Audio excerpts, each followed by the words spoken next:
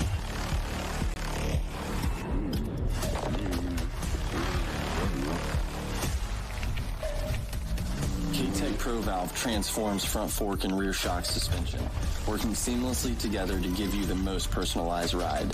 A true plug-and-play upgrade.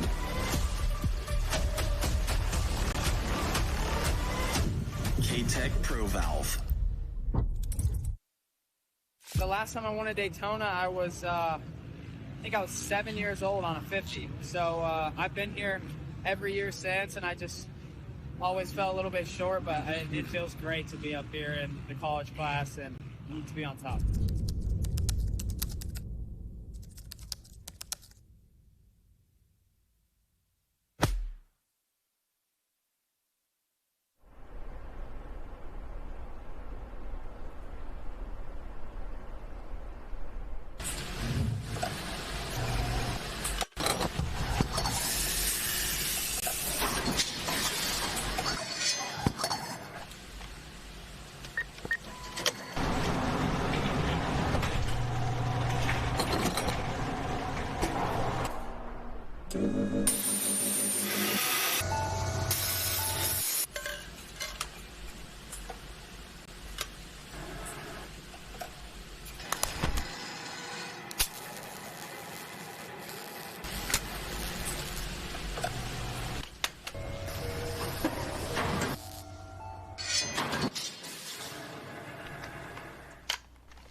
Real world.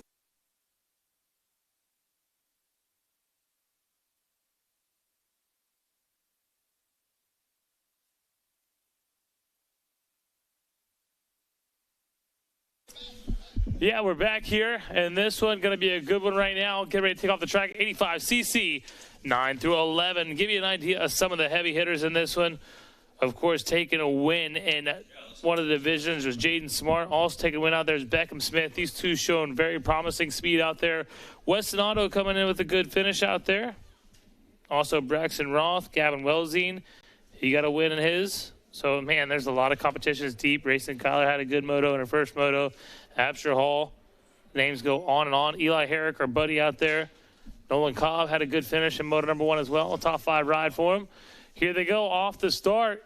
Who's going to come away with it? It's a Yamaha, the number 4 machine. Yamaha getting the whole shot. I see Nolan Cobb in third. Looks like Beckham Smith in second. So that's the ones we wanted to watch. We wanted to see Jaden Smart and Beckham Smith go head-to-head. We got the opportunity right here, and Smart has the golden opportunity with the whole shot. Yeah, we know what happens when you give the number 4 a hole shot. And my goodness, Dean, what in the world happened right there? Got a little loose down there, and things happened. One guy went this way, the other guy went that way, and collected a couple riders. And there's our safety staff right there on hand. A couple guys trying to get bikes up on that hill. And we talked about that. Your best bet is to go down before you go back up. Yes. That hill's pretty steep. Absolutely. One rider getting 10-2 now, but everybody else taken care of, up on 2 wheels, getting themselves going again. And exactly like you said, might have to point it the other way to get it going again.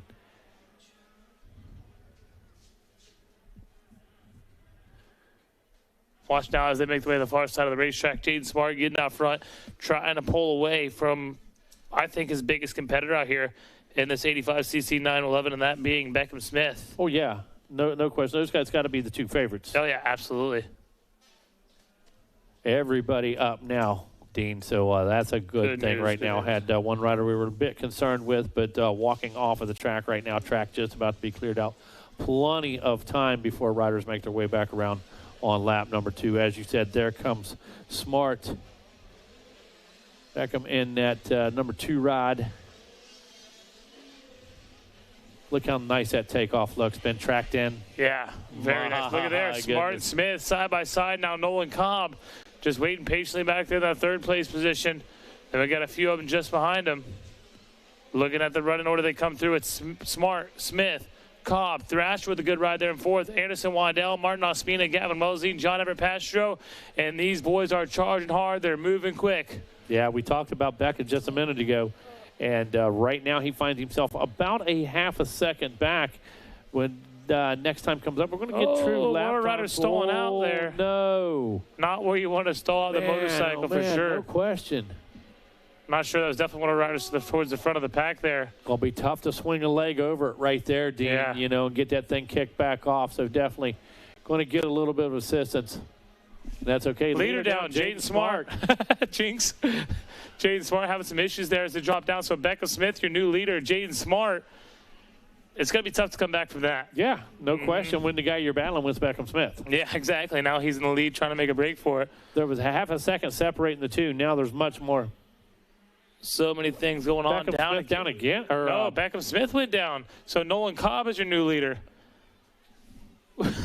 Are you kidding me? I don't know what is happening here. A lot of things going on.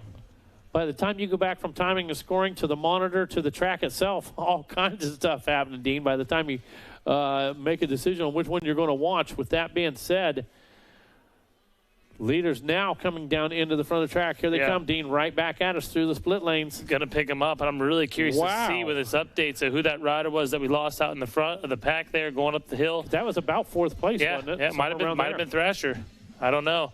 Here we go, Nolan Cobb, your leader. Yes. 2nd, Anderson Waddell. So Waddell now in a good spot. 3rd, we're looking for him. It is Welzine. Ospina in 4th. 5th place rider is John Everett Pastro. There's Heitor Matos, 73. So, yes, Thor Thrasher having that bike issue there going up that hill, man. Tough break for Thor Thrasher. Yeah, you hate to see it like that. You hate to see it anyway, but right there in the soft stuff on the side of the hill, just gave up so much time just trying to get the bike situated. That's bad. Yeah, definitely tough, man. Nolan Cobb is your leader now, and he's got some good ground over Anderson Waddell. Waddell, though, just a little bit faster. There's Gavin Welzine. Welzine in 3rd. Ospina tracking him down in 4th. Cobb's starting to open it up just a little bit. It says 2.8, Dean, but it looks like a little more than that to me as they work their way down the hill. I agree. Looks like a little bit more. So things really shaking up, man. I will tell you that. Our leader going down, Jaden Smart. Beckham Smith going down. And look at him right now. 3 seconds separate him. Jaden Smart and Beckham Smith, they're at 9th and 10th.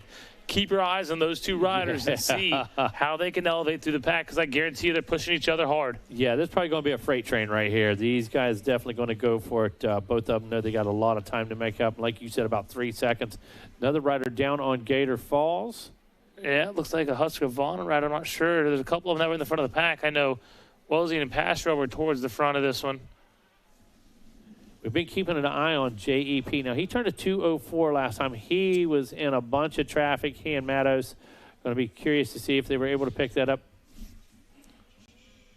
They were able to pick that up just a bit.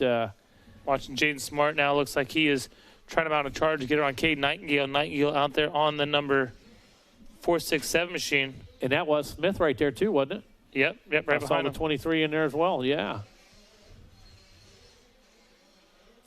So coming right at us, Smart back on the gas, tries to go the long way around, Dean. Wow, just rails that outside, never lets off. Smart picks up a position right there. Let's see. Might have been Nightingale. Yeah, might have been Nightingale on the Husky. He worked his way past. Yeah, so he's making some moves to the front of this one. As they're checking in for 3, there we'll see who's dropped off the leaderboard. Nolan Cobb, Anderson Waddell, Martin Ospina. Wellsine will check in that 4th place position. There's John Everett Pastro. Heitor Matos going to come through. So it wasn't one of our lead Husqvarna riders like I thought it was, but man, tough break for that young man. Either way. So 159 for Cobb, 158 for Waddell, 200 for Ospina, 202 for Wellsine. Look at Passero. He's back down in that 159 mark. So we've kept our eye on him all week long. He's definitely on a tear. Making some good strides for sure. The right direction, and he's trying to get around Wellsine as we speak. 3 laps in the books here in this one. This, of course, race number 3 on the schedule. 85.9 to 11 limited coming up next on the gate. Race number 4, Vet 35 Plus. These guys are going to make their way down to the podium here when we conclude this one. Going to get things rolling with race number 4 on the gate. Race number 5 in staging 250C limited. Smart now putting the pressure on Pruitt. Pruitt there in that 7th place position. Jaden Smart. He's in the 8th spot right now, but he's looking to change that as they make the way through the rollers, going to this tight right. Groom some of it, but not all of it. Those ruts are still there, still natural. We see up the single. Got a nice little groom as they make their way into that spectator area. We got our eyes on the number 4, a Smart, and he is charging as Pruitt. Wow. Looks like Pruitt has caught the rider in front of him as well. That would be Heitor Matos. Yeah, you can see the momentum with the push right now. Yeah, absolutely. No question. A lot of times you get a tow. Sometimes someone gives a push, and right now there's a push coming, and it's in the form of Jaden Smart. Yeah, oh yeah. Now, he was only able to turn a 2:01 on lap 3, but you got to understand he picked up several positions and made several passes while doing that. Made a lot of passes out there on the racetrack, and that's what we've been seeing. As these laps wind down, the track starts to break down. Tough break for update for Thor Thrasher. Bike blew up out there on him going up the hill. Yes, man, tough break. Yep, that guy, he's had some challenges recently, no question about it. The kid works hard, works a job, trains hard. It's going to fall in place for him soon. Definitely going to fall in place.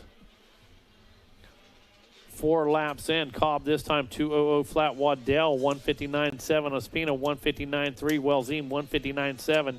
JEP checks in with a 2:01. John Everett Pastro in the number 5 spot. Matos comes through in 6.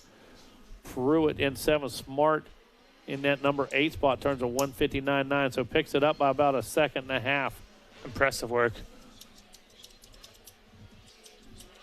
Yeah, we're watching Anderson Waddell now on screen.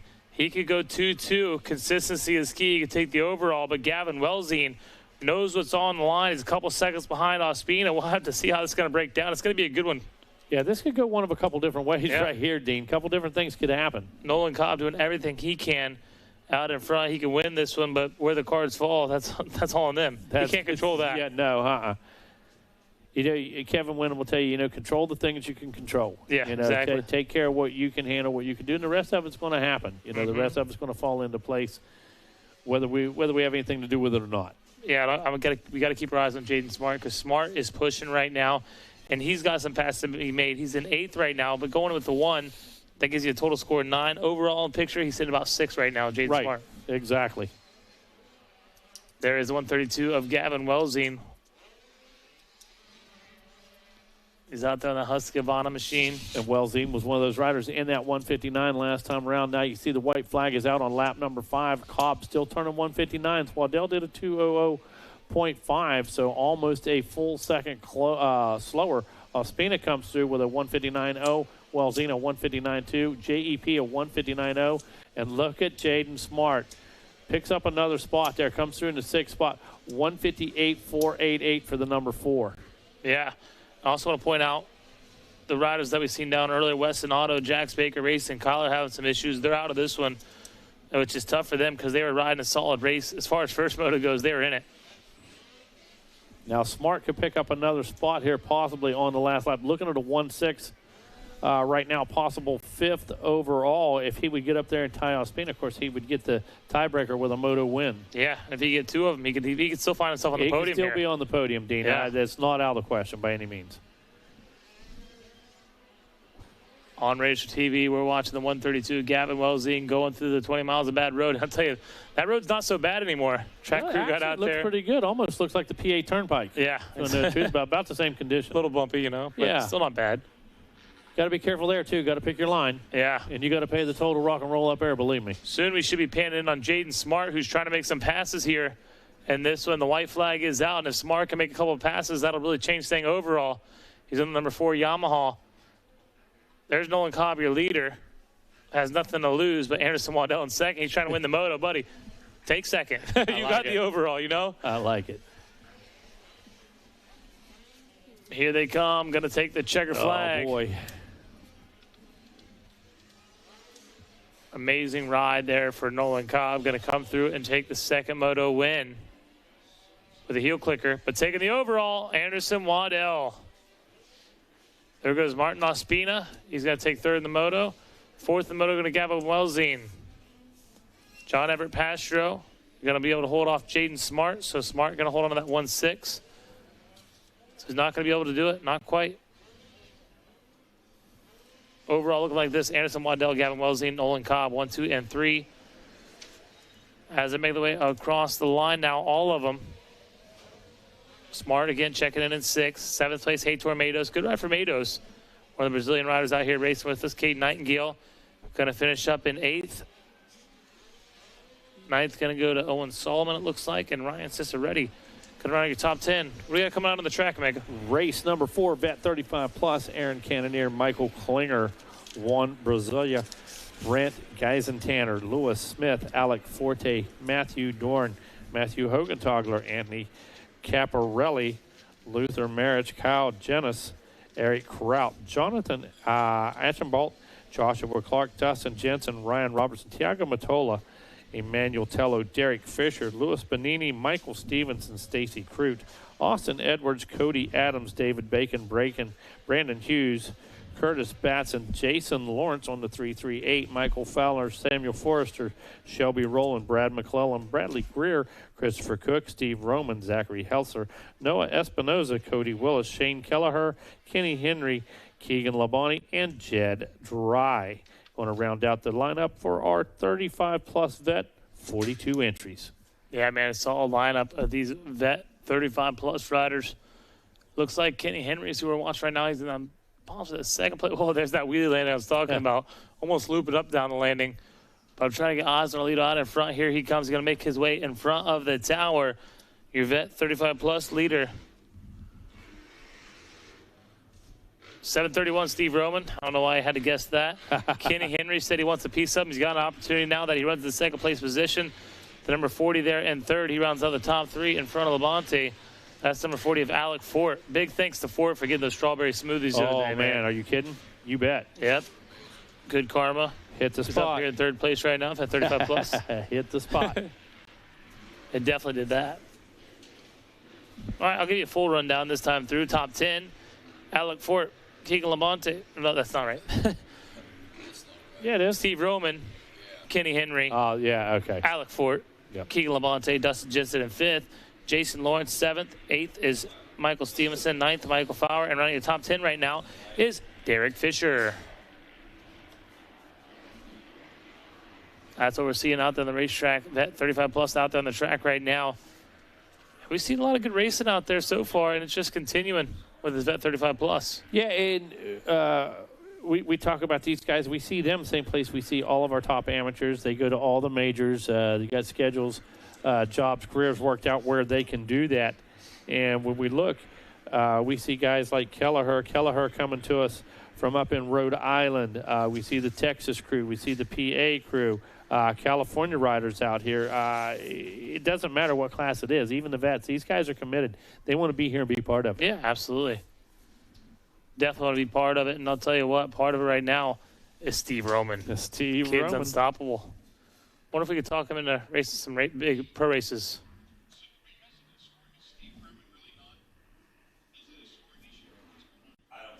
Yeah, definitely. If you're watching, pay attention live time. A little scoring issue there. As Steve Roman is your leader on the number 731 as he drops back down to the pit and makes his way over to the finish line. Sure, we'll pick him up this time around.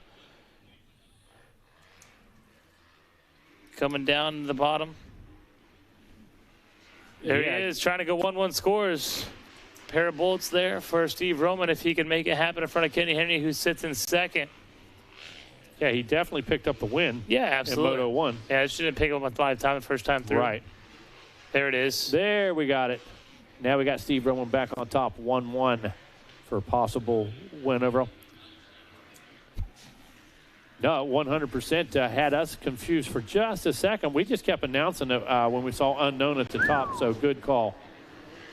Sounds like we're ready on the podium with Wes Kane. All right, thanks a lot, guys. You sound great up there. Nolan Cobb, 3rd overall. You got to be ecstatic. Who do you want to thank?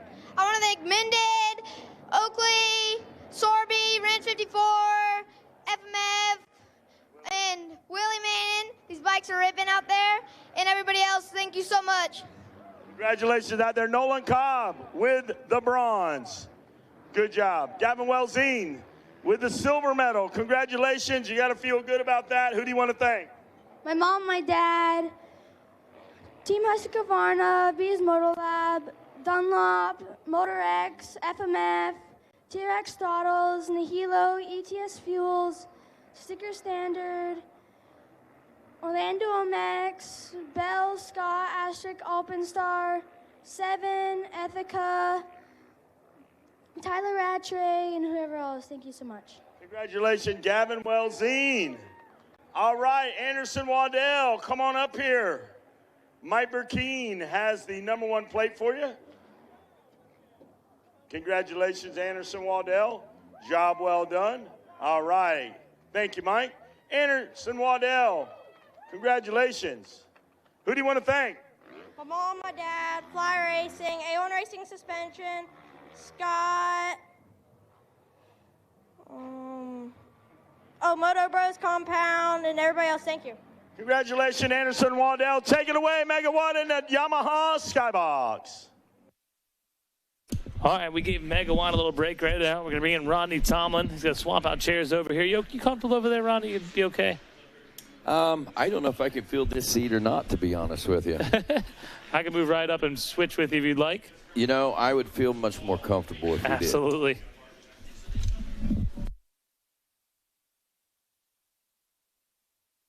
It's kind of like trying to drive on the wrong side of the road or something over there. So, all right, here we go. As we roll through this one, 3 laps deep, Steve Roman, who did command and control Moto #1 in his Vet 35-plus class, picks up right where he left off, taking the early lead and has yet to look back as we look back to our second-place position finisher in Moto #1. That is the Kenny Henry that we're looking at on the track right now as well in second place. Now, if you're looking at timing and scoring for whatever reason isn't recognizing when Stevie Roman goes by. But Stevie is the leader on the 731 machine. So what you see on your timing and scoring live there, let's drop those guys down one. Put Stevie Roman right up there at the top of the leaderboard. Then it's Henry in second. Fort in the #3 spot. Derek Fisher is fourth. Keegan Labonte in fifth. Dustin Jensen sixth. Jason Lawrence in seventh. Michael Fowler eighth. Ninth is Cody Adams. Jed Dry rounds out the top 10. 42 riders in this one. Now, as we look at the top 3 overall, looking at, a 1-1 will certainly score the overall for Steve Roman, and as we look at a 2-2, that will score 4 for Kenny Henry. Derek Fisher is looking right now at a 3-4, which is the lowest score for 7. Alec Fort, who's in the third-place position, finished 6th in Moto #1. A 6 and a 3 right now sets him at 9 on the score. So unless something happens to Fisher and he drops back a couple spots, Fisher should be able to maintain that bronze on the podium whenever they head over to talk to Wes Kane. Still a little time to go in this one, as we're only 4 laps deep on this one. Yeah, moving right along with this one, like you said, Rodney. And Steve Roman, he had a plan, and he is executing that plan, leading this one out, trying to go 1-1 on the week here for the Vet 35 Plus. And this guy's been pretty unstoppable, I think, all week, Rodney. Yeah, he has been in any age division class that he's gone out. Well, any class that he's gone out and raced, which are all age division classes, he's been the man to beat. Back there in the 3rd place position, Derek Fisher, looking at a 3-3 now as he's gotten around Alec Fort for the 3rd place position. So Fort drops off the 4th place, and Fort's looking at a 6-4 for 4th overall. Didn't really change his standings in the overall by losing that 1 position. So nothing really lost there for the 40 of Alex Fort. Yeah, the number 40 of Fort doing a good job out there. And we're looking at the overall picture because we like to always keep in tune to what's going on. Looking at Roman, Henry, Fisher up there on the podium. We got to keep our eyes on some of these riders because we see Kenny Henry still not too far back behind Roman, and that could be for the overall. What I like about these vet classes, Rodney, is consistency. 1-1, 2-2, 3-3. Then we see the late consistency right there. 6-4 for Alex Fort, 4-6 for Jason Lawrence. And, of course, second moto breaks that tiebreaker. So if you're Lawrence, you got to be on a move right now. And timing and scoring is only 1.2 seconds behind Keegan Labonte. So things could definitely change here in this one. We just got to keep our eyes peeled. Well, one thing I can say about Jason Lawrence, I know that this turning to be a bigger challenge than what he expected it to be. If you follow his social media, you can see it's kind of humbled him in a sense, and in a good way. Obviously, he's as we were talking with Wes Kane. We see a whole different J-Law out at the racetrack, more of a role model type of person, really, when the kids are around and things like that, which I think is pretty impressive. So I like this side of J-Law, and I think it's neat that he doesn't come back on top of the game and being the man to beat right off the bat, because it gives him a little something to work for, something to strive for. Or if he came out here and waxed everybody, then what would that do for his mindset? I think this is a better building process. Well, I mean, obviously you would be cocky about it, and Jason Lawrence, and we know what how he was when he was younger, and it'd be hard not to fall back into that kind of groove, that cockiness, and not that there's anything wrong with being cocky, because cocky is confident sometimes. And but this is a good humbling experience, and it's going to make for a great outdoor experience, I think, for anybody that goes to these upcoming big races in the future, because that J-Law is going to start putting a little more effort into it. At least that's my opinion. I may be completely off mark. Have been a time or two, but we just got to keep pushing him, keep him motivated, keep him excited. And he's definitely doing that right now as he is trying to pressure. Did Kenny Henry have a problem out there? I don't believe so. He turned it says bad lap time, but 2:14. Yeah. But still got a 10-second lead over the 3rd place position, so not real sure what's going on there. Roman just turned a 1:54 for lap number 6, so he's still running a great pace out there right now, so that should open that lead up some, it's 25 seconds, and depending on how quickly Kenny Henry picks up his pace here. Wow. Sorry to interrupt, but Jason Lawrence on a move. He got around Keegan Labonte, so did Jensen, but now Jason Lawrence is putting the pressure on Alec Fort, and I think he might be able to make a pass for this one's over. Oh, no, checker flag flying. Yep, the 1:56 lap time proving that Jason Lawrence has got some speed out there still, even in the thick of things. Well, 1:55 for a 4th place position finish there, just off the podium. As far as the overall goes, look at that. A 1-1, 2-2, 3-3, 4-4. It's Steve Roman, Kenny Henry, and Derek Fisher, gold, silver, and bronze. And what an exceptional ride for Jason Lawrence there on the 338. He'll finish up in the number 4 spot. Overall, Dustin Jensen Alex Fort in 5th, Dustin Jensen 6th, Jed Dry 7th, Cody Adams 8th, Shane Keller 9th, and 10th place will be Keegan Labonte Jonathan Archibald Actually, will be your 10th place position overall finisher. Coming up next is 250C. We had, we have 3 different divisions of these 250C riders. So we had 3 different winners in this. I mean, we'll be looking for riders like Owen Teal, Stoney Hudman, and Blake Mara. Yeah. Those are the guys that you would think probably stand a better chance of being up front since they won. But there's also still a lot of great players out there. Chance Landis, the 186 out of Lytus, Pennsylvania, second place position finish. You had Aiden Conklin, who took third on the 177 Yamaha out of Cedar Point, North Carolina. Other riders to watch out for, Paxton Zavitsky. He took a third on that 210 Yamaha he's riding on. Of course, Parker Shalosky, also a top 3 rider in his division out there. So a lot of players in this one. Charlie Morrison out of Ledbetter, Kentucky, another rider that we can be on the lookout for in this one. It looks like Dean, and 250C now nearing the completion of lap number 1. We're going to get a bird's eye view right here in front of us. I think it's the 99, 98.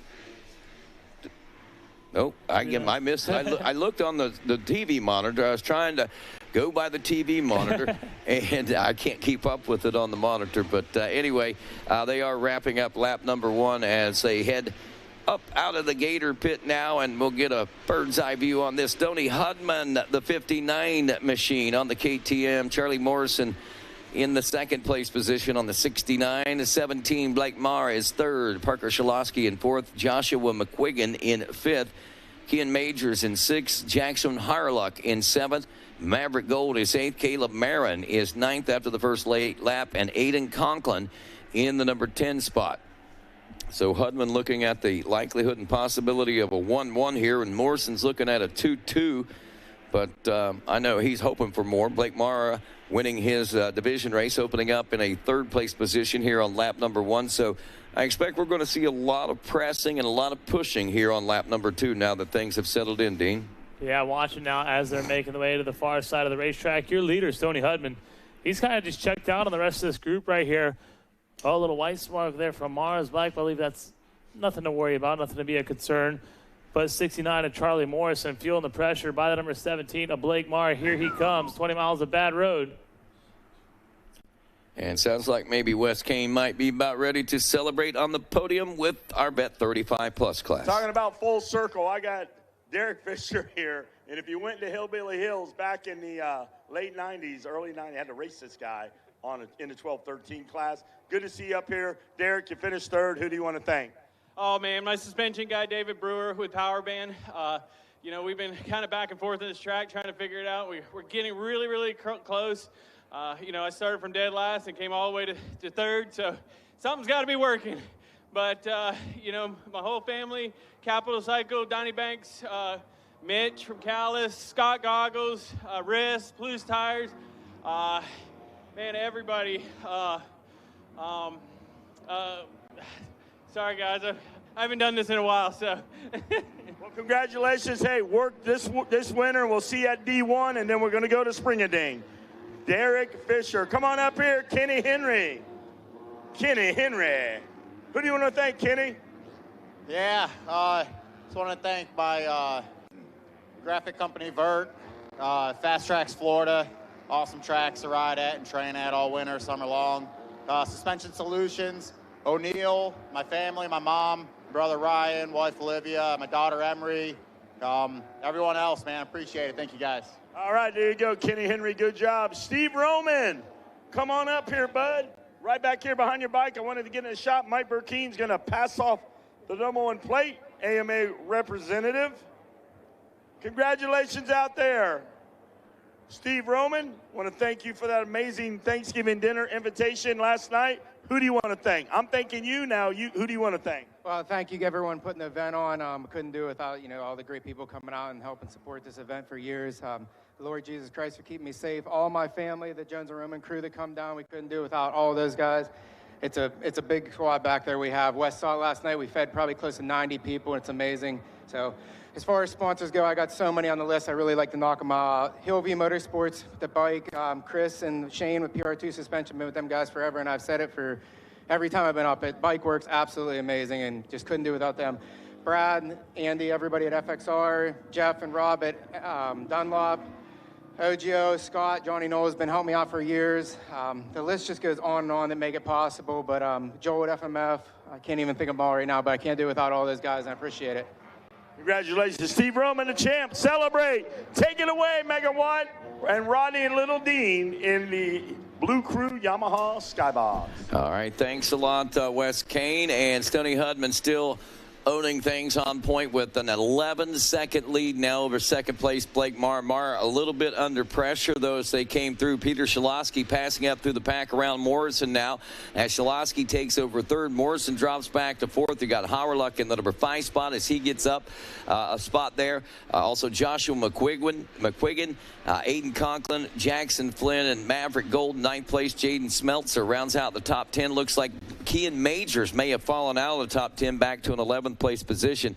Reassessing the situation, 1-1 still puts Stoney Hudman in the overall. A 1-2 for Blake Mara puts him in what looks like place for the second place overall position. And now that Shalosky has made third, a 3-3 for him would score him the overall third. So already seeing some changes that have taken place since that first lap, Dean, and we're working on lap number 4. So we're a little more than halfway past the halfway point on this one, and I don't know that we're done yet.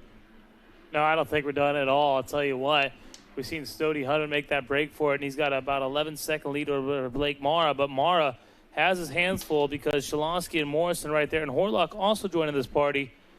And McQuiggan, he is only 1.4 seconds behind this little party we got going on right here. So anything can happen, as I believe we may be seeing a flag here shortly. I'll let you guys know as they make their way to the finish line. But we're watching Horlock on screen, trying to chase down this pack.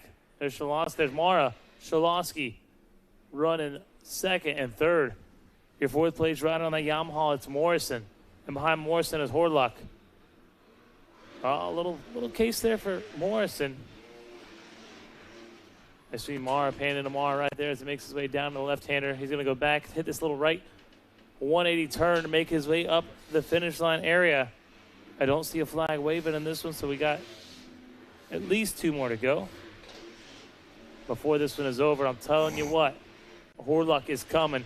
He's definitely started to put some pressure now on the number 69 of Charlie Morrison. How is Morrison going to play it out as Horlock goes to the inside of Morrison? Can he make a pass before Gator falls? Not going to happen. It swaps back to the right, and they drop down to the left. It is Morrison, Horlock battling out, and this is for that 4th and 5th place position.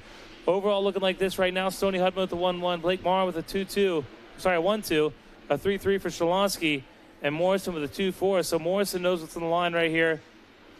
And Horlock, he's going to be at a 5-5 for 6 overall as Conklin trying to conquer it there with a 3-6, which will give him 5th overall. That's kind of what happens when you get into these races and you have all these different divisions. There's 3 riders going with first. There's 3 riders going with second. It just makes it a little more difficult when you get into these second motos. All right, just got this word from Wing Kern. The last race today will be race 14. We will start tomorrow at 7 a.m. with sight laps, followed by race 15. Sight laps are as follows: 450 Pro Sport, 450 250. 125 Super Mini, 85cc, 65cc, 51, and Mini E. So there you go. So 450s and 250s will go together. 125s and Super Minis together. 85s individually, 65s individually, and 51s and Mini E's will go together. So again, last race 14. We end at 14, start at 15 tomorrow. Thank you for that update. Very important information. Also, while we're updating, I just got an update. Tina down at Gypsy Soul says they will be closing by 4:45 today and will not be open tomorrow. So if you need to pick something up or you got an order in there or you want to make one real quick, you need to hurry on over. Telling you he's hurrying right now out there on the racetrack. They know what's on the line right here as the white flag is out. And 1 more to go now for Stoney Hudman. I just can't believe this gap that Stoney Hudman's been able to lay out there on the track. 153.8 for his fastest lap time.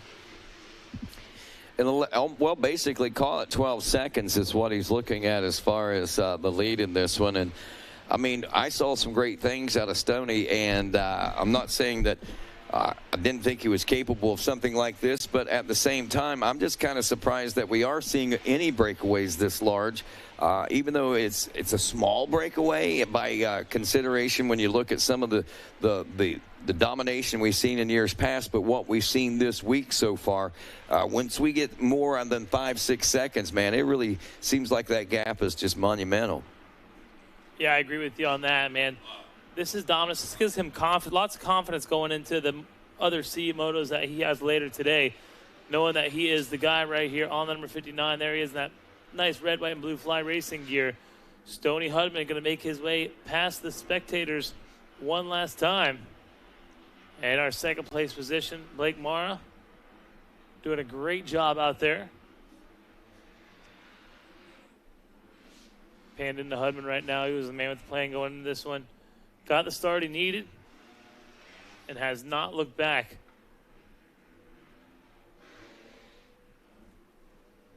One last time down to the pit as he makes his way up towards the finish line. You got to give him, going to be the title winner in the C class. Stoney Hudman takes the win.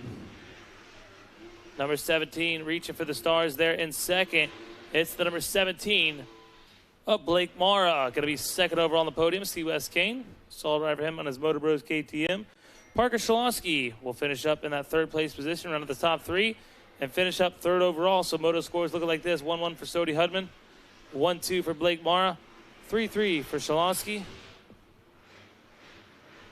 Then we see Morrison going to finish fourth in the moto, also fourth overall with a 2-4. Jackson Harlock going to finish up fifth, running your top five here in the moto. Aiden Conklin, Josh McGuigan, Jackson Flynn, Keon Majors, and Maverick Gold running your top 10 in the moto.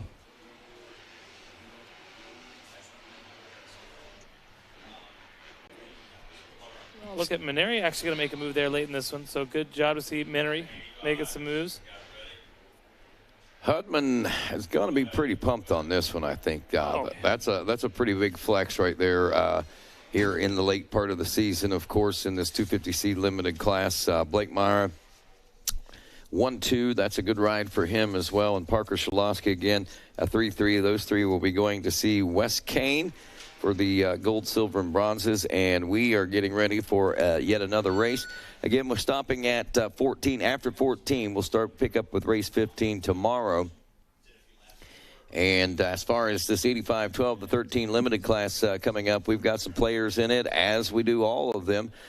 We had Waylon Ballinger coming away with a moto win. Easton Kirby took a second. Our third place position went to Tucker Coyetti.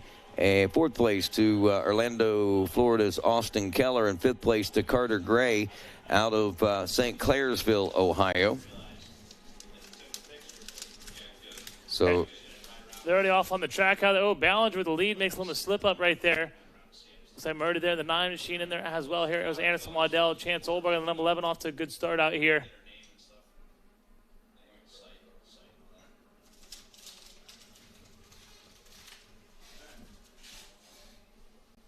So again, 85cc, 12 to 13 limited out on the track. Race number 6. Race number 7 on the starting line, Women 12 Plus, and staging, Masters 50 Plus, pre-staging. Get up here for that one. It's race number 9, 250 Pro Sport. Watching our riders out there on the racetrack. Had a good start, made a little mistake, but he's out there still charging hard. Looks like the 89 machine. Wow, look at that battle right there. It's number 11, Olberg, but just behind him with that flannel on. Looks like it's going to be one of our Race Tech motos. Rodney, tell us a little about Race Tech. Well, Race Tech is known as a longtime leader in the suspension business, Dean. But did you know that many factory teams and some of the most respected engine builders in the industry trust Race Tech for their engine machining services? Well, they do. Follow the Race Tech power plan to get a world-class engine that will create reliable, lasting horsepower and won't break the bank. Skip the wizardly claims, smoke and mirrors, and stick to the facts. Race Tech is the science of horsepower. Whoa, Olberg, feet off the peg. Sorry about that. You know. That was exciting right there. Green flag flying. Waylon Ballinger going to take the lead and make it stick now as Chance Olberg made that big costly mistake. As it sounds like West Kane is ready down on the podium with our boys in the C class. All right, down here on the Yamaha podium, I got our bronze medalists here. Great job. Tell everybody your name and who you want to thank. Parker Shalosky, and I want to thank my mom, my dad, Lord and Savior Jesus Christ, my trainer Aaron, Scott, Alpine Star, Bell, and everybody helping me out. Congratulations out there. Good job out there with the bronze medal. Silver medalist, come on over here, my man. You did a great job out there.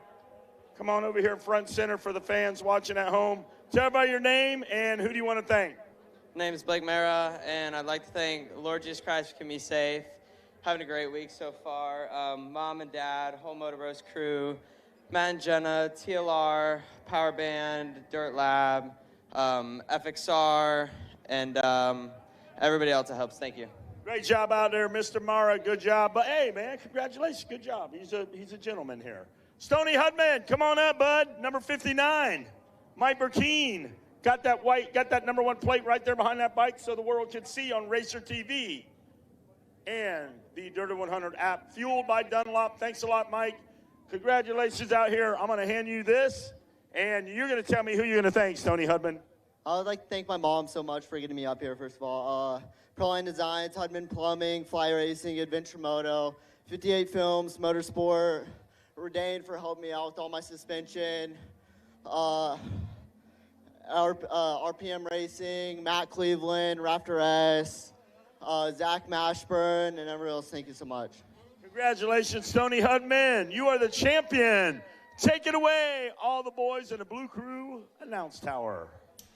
Appreciate that. Great job on the podium for all those boys out there. We're watching Waylon Ballinger lead now, but Easton Kirby is stepping it up. He's the second fastest last time through the Waylon Ballinger, and about a 4-second gap. Still kind of early in this one, Rodney, so I think things might shuffle up a little bit.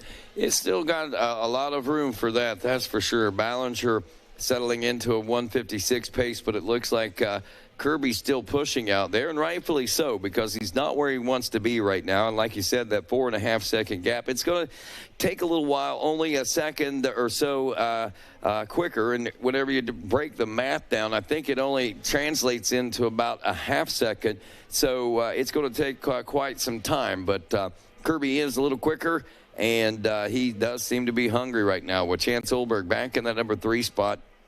Now, Olberg didn't have the best of first motos in that qualifying. Well, in the Moto 1, he finished 6th in his well, I guess in this there's only one division, I guess, in this one in there. So with that, he finished 6th in that first moto. But look at the inconsistencies. Not only is he inconsistent, but some of the riders that finished around there as well are Austin Keller, who finished 4th in the first moto out. Finish is actually running in 7th right now. Ryder Lane finished 11th. He's up to 6th right now. But what I'm trying to point out here is the fact that 3rd place, Tucker Coyetti, back in 20th place from Moto number 1. That would be his biggest competitor right now for that 3rd place position, unless, of course, Austin Keller can get around. And even with that right now, a 4 and a 7. Yeah, that would do it. But so Olberg has got to keep Austin Keller at bay in order to hang on to that top 3 position. Waylon Ballinger, same thing for him and Easton Kirby. If Kirby gets around the 2-1, we'll beat the 1-2 in the end. At the end of 3, though, it's Waylon Ballinger out front with a 154 that time. And yet again, we have a little bit faster lap time, but it's tenths of seconds. The gap still to 4.3 seconds. We're looking at a 153.9 to a 154.1, which translates, it sounds big when you look at it, but the reality, it's 0.2 of a second. Chance Olberg still back in 3rd. Mason Murdy now into the 4th place position as Owen Strawn is 5th. Ryder Lane in 6th. Austin Keller in the 7th spot. It is Grayson Dempsey in 8th, Parker Hatt in 9th, and Jackson Wright rounds out the top 10. And that's what we're looking at the end of lap number 3 here in our 85-12 to 13 limited class. And I'll tell you what, Murdy is hanging it out right now. He really wants to get Olberg and still got a little time to do this. I think he can make it happen, but man.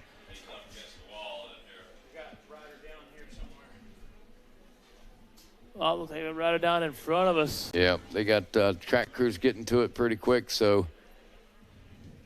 Right now, they're on screen. Shouldn't affect what's going on up front here. Must be cold out there still because wearing that flannel. It's Waylon Ballinger. Well, Sunshine doesn't feel too bad. There is a briskness in the air, but he might be that right there might just give him, maybe that's his good luck charm today. Could be. Keeping him warmed up, you know. Hey, so that was Kirby. Kirby was wearing the flannel. Our leader, Waylon Ballinger, I missed him. He already passed through there. He's making his way around the tower here.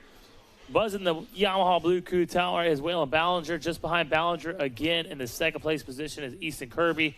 He's the one in the flannel. Man with the plan. I'm wearing the flannel. I'm making that flannel look good. Oh, yeah. Second place position.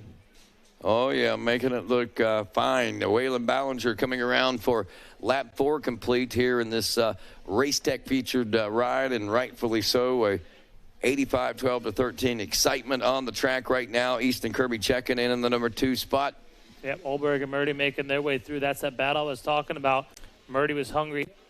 There goes Strawn in the picture as well. And it looks like Keller behind Strawn now. So they might have got around Ryder Lane. Ryder Lane was in 6th last time through. We should see an update on time and scoring. Here they come up the finish line area. Waylon Ballinger 154.9, 154.6 for Easton Kirby, 201.2 for Chance Olberg, a 201.0 for Mason Murdy, 202.3 for Owen Strawn, 201.2 for Austin Keller. So he's on a move. 203.9 for Ryder Lane, 201.5 for Parker Hatt. Shout out to Parker Hatt for running a fast time out there in traffic. 202 for Dempsey. Jackson Wright at a 203. So some great racing. Even back in the, look at there, back in that 15th place position, Tucker Cowett, 201.9 and 15th place. That's solid ride there by him. Yeah, solid motos for sure. Solid moto today. And Waylon Ballinger after 4 still in control. Yeah, doing a great job out in front. But that's only 4 seconds over Kirby. And 0.3 of a second faster was Kirby than Ballinger. That's just not quite enough for the 4-second gap. But anything can happen. And that's why we love this sport, Rodney. It's motocross. Anything can happen in the sport of motocross. Yes. And if it can't happen, it will happen. Yes. You know, the one sentence that I've probably used more times than I ever thought that I would use in my life is never thought I'd see that happen, or I've never seen that happen before. Those are 2 phrases that I've said on more than one occasion throughout the course of my life. And, yeah, motocross has been at the track is where I've said it the most. I'm not going to lie. Absolutely. White flag flying. 1 more to go here in this one for these riders out in front. Waylon Ballinger there. We see him right there. He has number 89 on his back, but running number 189 here at the Mini O's this year. Going to hit that ski hill. Got some nice ruts going up that hill right there. Launch it out to the flat. One of my preferred lines there. Off that ski hill. Going to make his way down the hill in just a second. The number 89, 189 of Waylon Ballinger leading out the number 80 Easton Kirby. Kirby there in that second place position. He's been there. If Ballinger made a mistake, I'll tell you what, the number 80 machine of Kirby would have been there to answer. Says we're in November, late November, so it's time to pull out the flannel. And he's looking good at it in the second place position. Here goes Ballinger now through the roller section. Getting a little hop, skip, and jump right there. Interesting line right there. I thought he was going to hop across the ruts, and I thought he was going to go to the outside, but he kind of did a little mixture there of going from the outside to the inside, then kind of going right back out to the outside.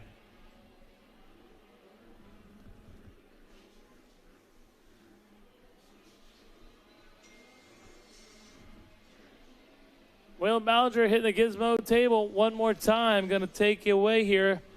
And the championship going to go 1-1 to Easton Kirby's 2-2 in the 85cc 12-13 Limited.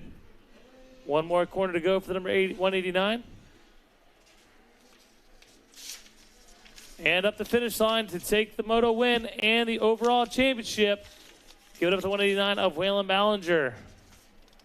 Easton Kirby going to come across the line. He's your second place rider and second overall.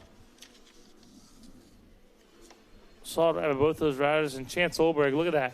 24-second gap, maybe even more, between Waylon Ballinger, Easton Kirby, and Chance Olberg. Olberg a little off the pace there, but man, still a third place finish. Very impressive for Chance Olberg. Oh, very impressive ride for a lot of these guys out here. And a great way to wrap up the season for these guys in the 85, 12, 13 limited class. I'm sure many more. They have many other opportunities out here today and some other classes. I know I've seen a lot of these names multiple times.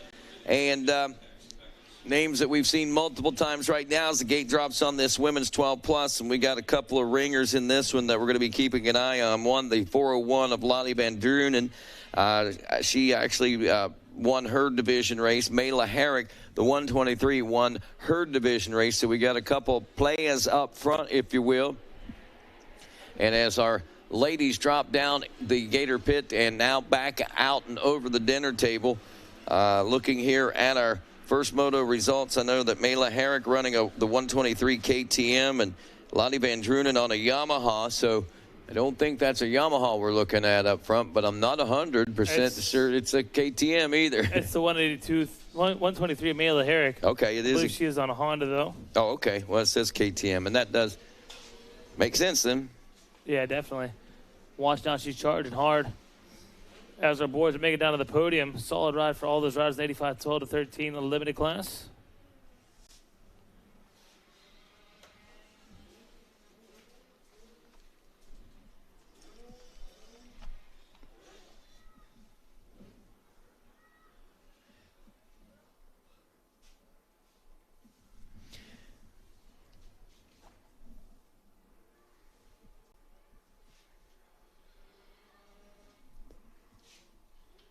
All righty, leaders making their way back towards the home stretch now in this women's 12-plus class as we get them sorted out.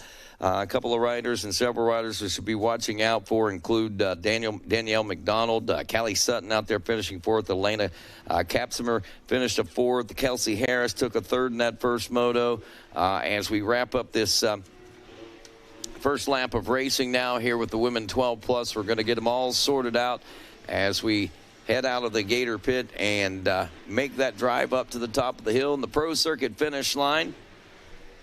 It is Mela Herrick out front. Lottie Van Drunen has moved into the number 2 spot with Danielle McDonald in the 3rd spot.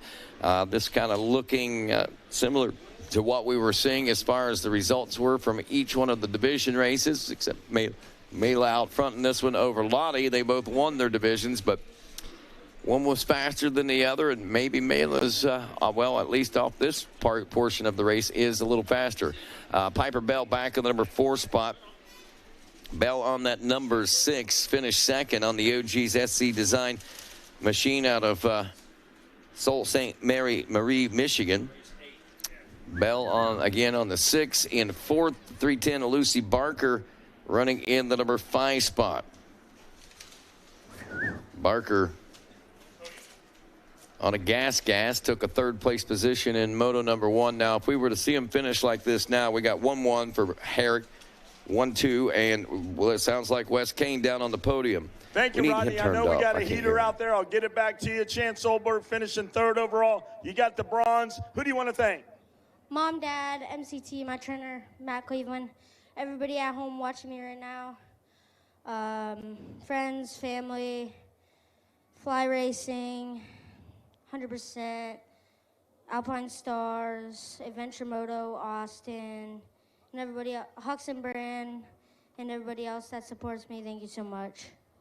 Congratulations, Chance Olberg. Easton Kirby, you got the silver medal in this one. Great job out there, Easton Kirby. Yep, get the shot. Who do you want to thank? I'd like to thank the Lord Jesus Christ for keeping me safe. Mom and Dad, Rev, Matt and Austin, they help me every day. 100%, Dunlop, Rev, Lynx, 100%, and anyone else, thank you so much. Congratulations out there. Your champion, Waylon. Come on up here, Waylon Ballinger.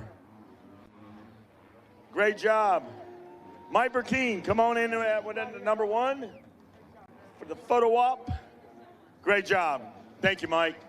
All right, Waylon, hold that up. You can hold that, hold that. Let them know you are the champ. Good job, buddy. Who do you want to thank? My mom, my dad, Colleen, Brian, Factory Connection, Liette, Edgewater, Moto Muck, NLab, 60, and Jimbo, ODI, and everybody else that helps me. Thank you so much. And yeah. Congratulations, there he is. Celebrate, guys. Back to you. We got a burner on the track. What's happening, Rodney? All right, thanks a lot, Wes. Kane picking the action back up, heating up here. 1.1 seconds between Mela Herrick and Lottie Van Drunen. Looks like Lottie is, getting hungry out there. 155.7 last time around, nearly 2 seconds faster than Mela Herrick's lap the previous time. So you can see that she's picking it up a little bit. Mela maybe getting a little too comfortable out there. That or Lottie is just making that push and that drive as we see them making their way back toward the finish line, through the spectator area, down along the fence now, into the option lanes. Here comes Mela Herrick. Lottie Van Drunen right behind her, both choosing the out. Whoa, no. Lottie goes to the inside of the option lane. Doesn't gain, doesn't lose, and is still right there in the thick in the hunt of things. Down in front of the Blue Crew announcers tower now as we get set to drop down into the Gator pit. Yeah, absolutely. Lottie Van Drunen starting to apply a little bit of pressure right now. You see Mela Herrick still riding the same lines, being pretty consistent. Van Drunen willing to vary from line to line, willing to get out there and try some other spots right now as they work their way across. Last time the gap was 1.1 seconds. You had that 157.3 from Mela Herrick. Did she have some issues? Was that her best lap? Van Drunen, of course, had that 155.7. So it updates right now. Now 156.3 to 155.9, about a half second difference, but that half second came off the gap as well. Absolutely. And as we check in with lap 3 complete, Herrick and Drunen less than a second apart, as we'll keep an eye on that battle. Danielle McDonald solidly in third. Keep an eye out there. Lucy Barker, Piper Bell, Callie Sutton. Actually, I think Lucy just made a pass up into that fourth place position. And we've got some changes throughout the field of the top 10, but it's hard to take our eyes off what's going on up front now as we're looking for our leaders out there as they're heading to the back of the racetrack, getting ready to drop on the Gators' tail. Big gap back to the 3 spot where things are tightening up. Well, it looks like it's starting to loosen up down there now in that 3rd spot, so things are settling in. But back there in the number 6, 7, and 8 spots, we're heating back up. So another battle beginning there. Here, oh, Merrick, a little bit of it. Was that? No, I don't know if that was her or not, but we had a change coming off the Gators' tail right there with something or someone. Herrick made a mistake there, Rodney. Yeah. Just totally spun the bike around. Van Drunen, I said, was willing to try different lines, was not following her, was on the outside, able to capitalize instantly. Had she been right behind her, could have been disaster for both of them. Oh, yeah, I saw that way out the window. I was watching out the window on that one. And you got excited. I did. That was a bit of I guess an exciting moment there for a second. And now we got to see if Herrick's going to be able to rise back to the occasion and start to apply the pressure on the 401 now as we drop back down into the Gator pit for a 4th time. Now, Mela looking at the rear fender of Lottie Van Drunen. Now, interesting, Van Drunen went way up on the inside. You see her actually climb out of that inside rut, almost up against the track marker. Really smart move right there. Extremely smooth. Took a little bit of time to do that and did allow Herrick to catch back up just a bit. Take a look at this. Herrick trying to get back on the rear fender right now as they drop back down Gator Falls. Well, she's trying to strike while the iron is hot out here and trying to keep Lottie from gaining too much of an advantage in this with that momentum. That exciting moment that got you all hyped up cost almost 2 seconds. Yep. Take a look at that, 155.0 to 157.2. So it cost 2.2 seconds. Yeah, is what it cost. Mercy. Heartbreaker there. Could be the overall there for Mela Herrick.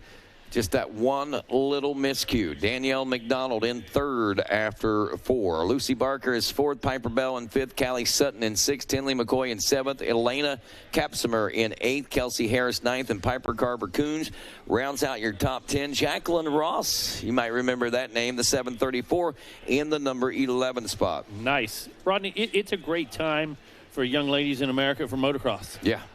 There is a resurgence, of course, in the WMX. Just new life there. Lots of support from the right people. Growing and growing and growing. I got to cover all of those rounds this year, 6 rounds. Extremely competitive, great crowds each and every week, more exposure than ever. And take a look at these amateur classes we've been seeing. They are growing. They are off the chain. Again, getting more support, getting more attention.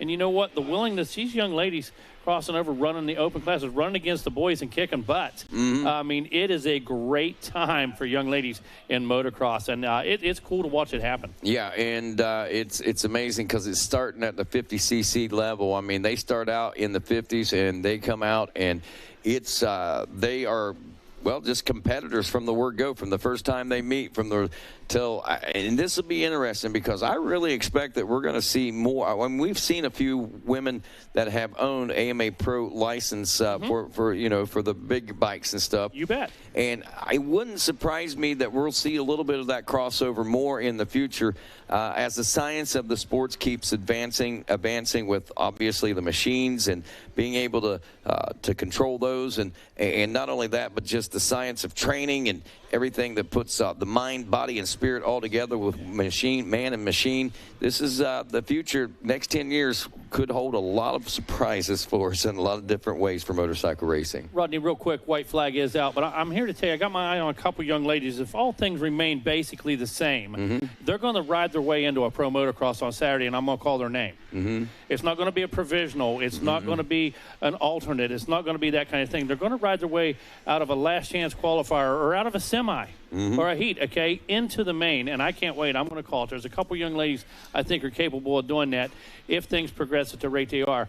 I'll be quite honest with you. When Carrie Jo come to me and told me about WMX, Mega, will you help this summer? We're going to do things at the Nationals. I told her and I told the ladies, and you can ask these young ladies at the first riders meeting ever, I said, as long as it's competitive, you keep my interest, okay, and we don't have the caddy stuff. As long as we all take care of each other like a team, and as long as we don't have the stuff online, as long as we don't have all this and that, I'm in. Parents, remember your parents. We've got teams, we've got managers, this and that, and everybody was awesome all season long. And we capped it off with a 6-race series that was absolutely amazing. That's great, man. I love to see the resurgence of that. One name that Jacqueline Ross was a young lady that actually was a fast women's class racer herself a few years ago. And what I understand, she's also got doing some training and things like that now, so she's still part of the industry and still obviously very fast out there on the track. She finished 7th in her first moto, and in her division she's currently running in 10th. If you look at the overall right now, she actually will look at a 7:10 for 10th overall, which is pretty impressive as the checker flag flies for Lottie Van Drunen and Mela Herrick. That's the way they'll go to the podium. Van Drunen will take the win with a 1-1 in the gold. Mela Herrick goes 1-2 for silver. Lucy Barker 3-3 for the overall third in bronze. And then we see Danielle McDonald a 2-4, a 2-5 for Piper Bell. So all the players really there in that top 5 as expected that they would be. Tinley McCoy a 5-6 there for 5th overall or 6th overall. But like I said, all the players all right there. There's Elena Kapsmer and Callie Sutton, who finished 4th in the first moto. They're also in that top 10 solidly as well. Just didn't see, and we always expect that, didn't see the same kind of finish that you see in those division races when you put them all together. That made for a good race. And we expected a big bar-to-bar battle between Van Drunen and Herrick, and it came down to a big mistake. Yep. And then the writing was on the wall. Yep. I mean, incredible. It was. Race 8, Masters 50 on the track next as our ladies, Lottie Van Drunen, Mela Herrick, and Lucy Barker head over to see Wes Kane. We head down and watch Jeff Curry, the 907, who took the Moto 1 win in this Masters 50-plus class. Barry Karsten took a second-place position. Our third place was Christopher Opplinger, the 978 out of Akron, Ohio. Fourth-place position, Joe Buskirk, the number 60 out of Hannah City, Illinois. And rounding out the top 5 in Moto number 1, if I can find, there it is, Wayne Powers on the 14 machine. So our Masters 50-plus class are off and rolling. They're on the far side of the racetrack now as we're picking up Megawatt on our SLR Rifleworks live drone. Looks like a great battle up front. Is that, nope, it's Karsten. The Bear. Yeah, it's the Bear and the number 907 machine of Jeff Curry. We talk about Jeff Curry a lot. We've seen him turn great laps over on the Supercross track and transfer over here and do the same thing. Now the 907 finds himself in the front. Now he put a little bit of pressure on the Bear, and within half a lap or so finds himself out front. Look at this. Starts to open up a gap that quick. Man, always get some surprises out here at these big events like this. You know, you come into this one and looking down the roster of riders, I would almost say, yeah, well, Barry Karsten's basically he's going to be the winner in this one. Shouldn't have a lot of competition. Galen Dixon might give him some, but, you know, maybe Galen might win this one too. It's up between Karsten and Galen. And, you know, and maybe throw a couple other names out there and say these guys could be in the mix or whatever. But, wow. Look at this. Exactly. Jeff Curry is making, he is making it happen. He's doing work, Rodney. He is. Right now, he's doing work. Carson, a little bit of a hiccup right there. As a matter of fact, just starting up the gator back, lost a little bit of drive. Bike bounced sideways on him. Allows Cray to open up just a little farther. Loose. Taking a look a little further back, trying to find, let's see, might be Powers I was looking at. We'll see here. Yeah. Or Mark. Or it's Mark. I think it might have been Wayne, to be honest with you. Okay. We'll see here. All right, down on the podium with Wes Kane and our women 12+. Thank you guys down here. Lucy Barker, congratulations. Hard charging out there. Free 3 for 3rd overall. Who do you want to thank? I want to thank my mum and dad for making this all possible. I want to thank Alex for his support with the Fox goggles while we're here. That's so nice to have someone out here. Ruben, my trainer Kenny, for always working so hard with me. Lotte for always working hard in training and pushing me. Bob, just everyone who helped. Scotty, just Michelin, 60, Mobius, Michelin tires, just everyone who helps. Big thanks.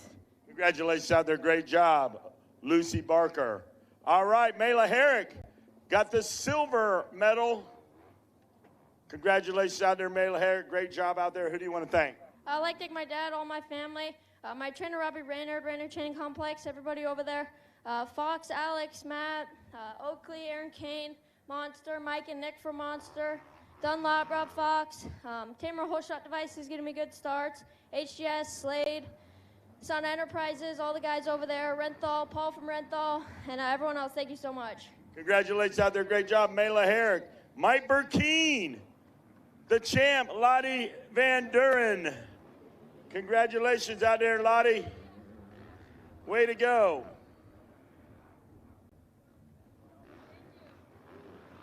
Great job out there. Take another shot. Great job. Congratulations. You did a very nice, very good ride. Who do you want to thank? First of all, the whole Altus team, they've been amazing to me. My parents, especially, without them, I would never be standing here. You know, it's been a long journey. Thanks to Fox Monster, Yamaha here, both in Europe, Dunlop, all my personal sponsors, GoPro Quadrant, everybody else, my trainer at home, my family at home watching, you know, without everybody, you know, you can't do it alone, so it's been a pleasure to have them all with me. Congratulations out there. Celebrate. Go get him. Lottie Van Duren, your champion. Take it away, boys, in the Yamaha Skybox. Thank you very much, Wes Kane. And, of course, with that, we've got Masters 50-plus class out here on this racetrack, and they're making things happen. And we got, last check, who did we have out front? I know that we had several different riders that were vying for top spots. Going to have to wait till they get around here. Looks Jeff like Cross was leading, and we had Barry Carson in the number 2 route. That's right. Absolutely correct. That was the... Thank you. No, thank you. And there is the 907. There he is. Yep, Jeff Curry out front out of Saginaw, Michigan on the Kawasaki. Took the Moto 1 win. Barry Karsten took second, and Carson's still back there in second, a little further back than what I expected we would see him there, but still solid. Nobody near Barry at this point. If we're running consistency here, we should see Chris Opplinger on the 978, but that's not the case. It's the 14 of Wayne Powers that's in that third-place position. Yeah, you had that right. Nice. Makes me happy. Well, good, man. I'm glad. It's always good when Megawatt's happy. Everybody likes happy, Mega. Oh, everybody likes to be happy, too. So if Mega's happy, we're all happy, I guess. There you go, man. Ross, man, our leader, looked like he was taking a little bit of a break right in front of us, Rodney. He stood up. The bike was just kind of coasting. I mean, no throttle whatsoever. He's like, I'm going to stretch out. Got a little arm pump going to relieve that right now. And then he got back on the gas at the bottom of the pit, dude. Just kind of rolled down in there. Well, he could afford to do that. I mean, he did have a comfortable lead over Bear Dog, probably somewhere in the neighborhood of 10 seconds or so. Yeah, I'm curious. I'd like to see what the lap times were. We'll figure that out here in just a few minutes for you. In the meantime, holding pretty steady right there, top 3. Mm-hmm. And you say that was Wayne Powers on the 14. Yep. And who was the other, Mark? Yeah, Mark's running the 102. He's on a Kawasaki out of Rockford, Michigan. Nice. Not sure where he's running at, though, so hopefully timing and scoring will get back online, and we'll be able to sort this out here in just a moment. And you and I will get back online. Absolutely. As soon as I see Curry come around here, Jeff make his way around, we're going to get the old trusty pen out and start writing numbers down again, just like old school stuff here. And there goes Curry by right now in the 907 Kawasaki again.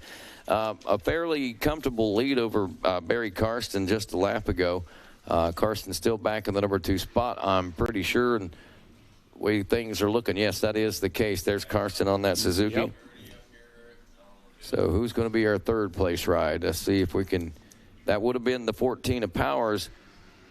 If he was able to hang on to it, he was in a heated battle there with that number 20 machine that goes by now of Gabe Catala. There's Powers back and forth now aboard the 14. Is that the 60, I believe, of Joe Buskirk rounding out the top 5 now. See if we can sort out. I believe if we might be able to get a podium position overall top 3 on this one just by these top 5 riders because I think these are the guys that were vying for those spots anyway. Curry looking at a 1 and a 1, a 2 and a 2 for Barry Karsten. Gabe Catala, wow, took a 33 in moto number 1. So he didn't have great luck there. The 14 machine of Wayne Powers took a 5th and looking at a 4th right now. So he's looking pretty good. And the 60 of Joe Buskirk took a 4 and a 5. So until we get a little bit more information right now, I'm thinking that it's going to be Powers, Karsten, and then the 14 of Wayne Powers likely taking the overall 3rd. But that's unofficial again. A little bit of a redemption ride for Gabe. Yeah.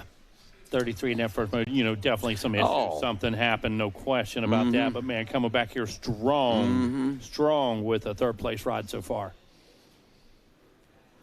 Yeah, coming up next, going to be Pro Sport, Rodney. 250 Pro Sport coming up next. Race number 9. I'm sure a lot of folks are excited in anticipation of this particular race. We've seen some great battles out of these pro sports so far this week. Vinny Way has been one of the front runners each and every time that gate is dropped. Gets amazing starts out there. Mikhail Harrop, who we saw some good racing out of earlier today in the 450 pro sport. In that, oh, man. Is he ever. Took a 2nd in that first moto of the 250 Pro Sport, so this will be a good one to watch. 3rd place went to Carson Wood. Wood running strong today as well. Kate Johnson took a 5th. Deacon Deno took a 4th. So that was your top 5, and they got more of those coming up here in a few moments. Right now, though, we've got, there goes Powers by, there goes Buskirk, right behind Buskirk now, the 510 machine, it looks like, of James Max. Max finished 6th in Moto 1. He's looking at a 6.6 right now, so he's still not in challenging for an overall top 3. I'm still thinking that it might be Powers looking at 3rd overall. Again, that's unofficial. Did I miss Carson? I don't think so. There he goes. Yeah, right he's there. just so far ahead right now. There he goes right there. Well, he was running in 2nd, wasn't he? Oh, Karsten? Yeah, he's that far. I mean, I thought I missed him last time around, though. Did he drop back out of 2nd? Did something happen? I thought I saw him still in 2nd. There he goes down the hill, but, yeah, man, he's giving up half a track. Here comes our leader right now through the twisties. Okay, maybe something did happen to Karsten. Let's look at this a little closer. Yeah, let's keep an eye on this. White flag's out, so we're going to see a checker here in just a second. They're going to bring this one to a close, Masters 50+. This is race number 8. Race number 9 coming up. 250 Pro Sport running. Of course, we are going to go to race 14. Yep. Race 14 will be our last race of the day. If you're race number 14, of course, Junior Plus 25, be prepared to ride today. If you are after 14, relax. You're going to kick things off tomorrow with race 15, sight laps at 7 a.m.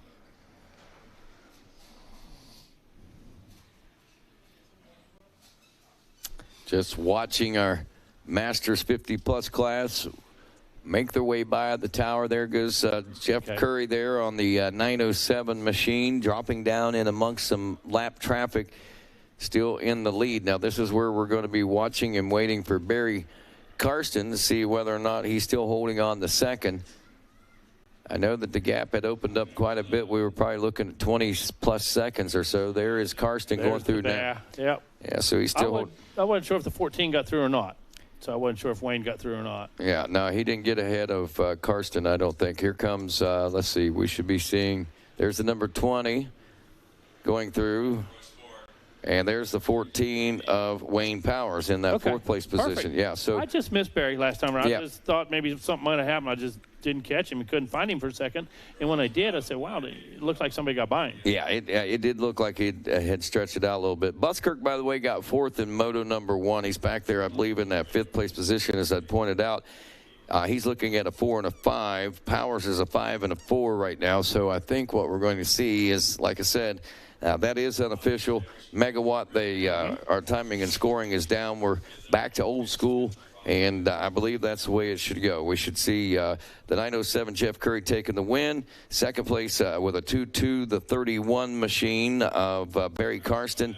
And with a 5-4 unofficially right now, looking like Mark Powers for 3rd place overall. You know, we're going to have to pick our hand score game up. I know. You got Drew's mom over. You got Miss Adams over there scoring by hand at the finish line and stuff. Well, those are the pros, okay? That's how it gets done over there, man. Right. You and I are going to have to pick our game up. Yes, we are. And this, where it's going to take a lot of game picking up on this, as the gate is down on our 250 Pro Sport. These guys ain't wasting no time. Vincent Way taking the Moto 1 win in this one. Mikhail Harrop, the 107 Triumph Factory Racing ride, took second. Carson Wood, Monster Energy Star Racing, Yamaha Thor, and Alpine Stars backed ride out of Zephyr Hills, Florida, was third. Deacon Deno, your Triumph Factory Racing, Monster Energy FXR, Alpine Stars backed ride, was fourth. In the 5 spot, Cade Johnson on the 177 machine, the Monster Energy Kawasaki out of Hideaway Hills, Texas. Then in 6th, just to give you an idea of how things were breaking down there. Looks like we saw Noah Stevens in 6th and 7th, Russell Bucheri. And those are some of the players. Max Shane was in 8th. 9th was Wyatt Kerr. And rounding out the top 10 was Cole Forbes on the 550 there in that first moto, the former Woods racer. And here we go. Carson Wood making a break for it out there deep in the flats, trying to put that thing through the ruts, put the power to the ground. Right behind him, got a couple Triumph boys, look like Deno and Harrop as well.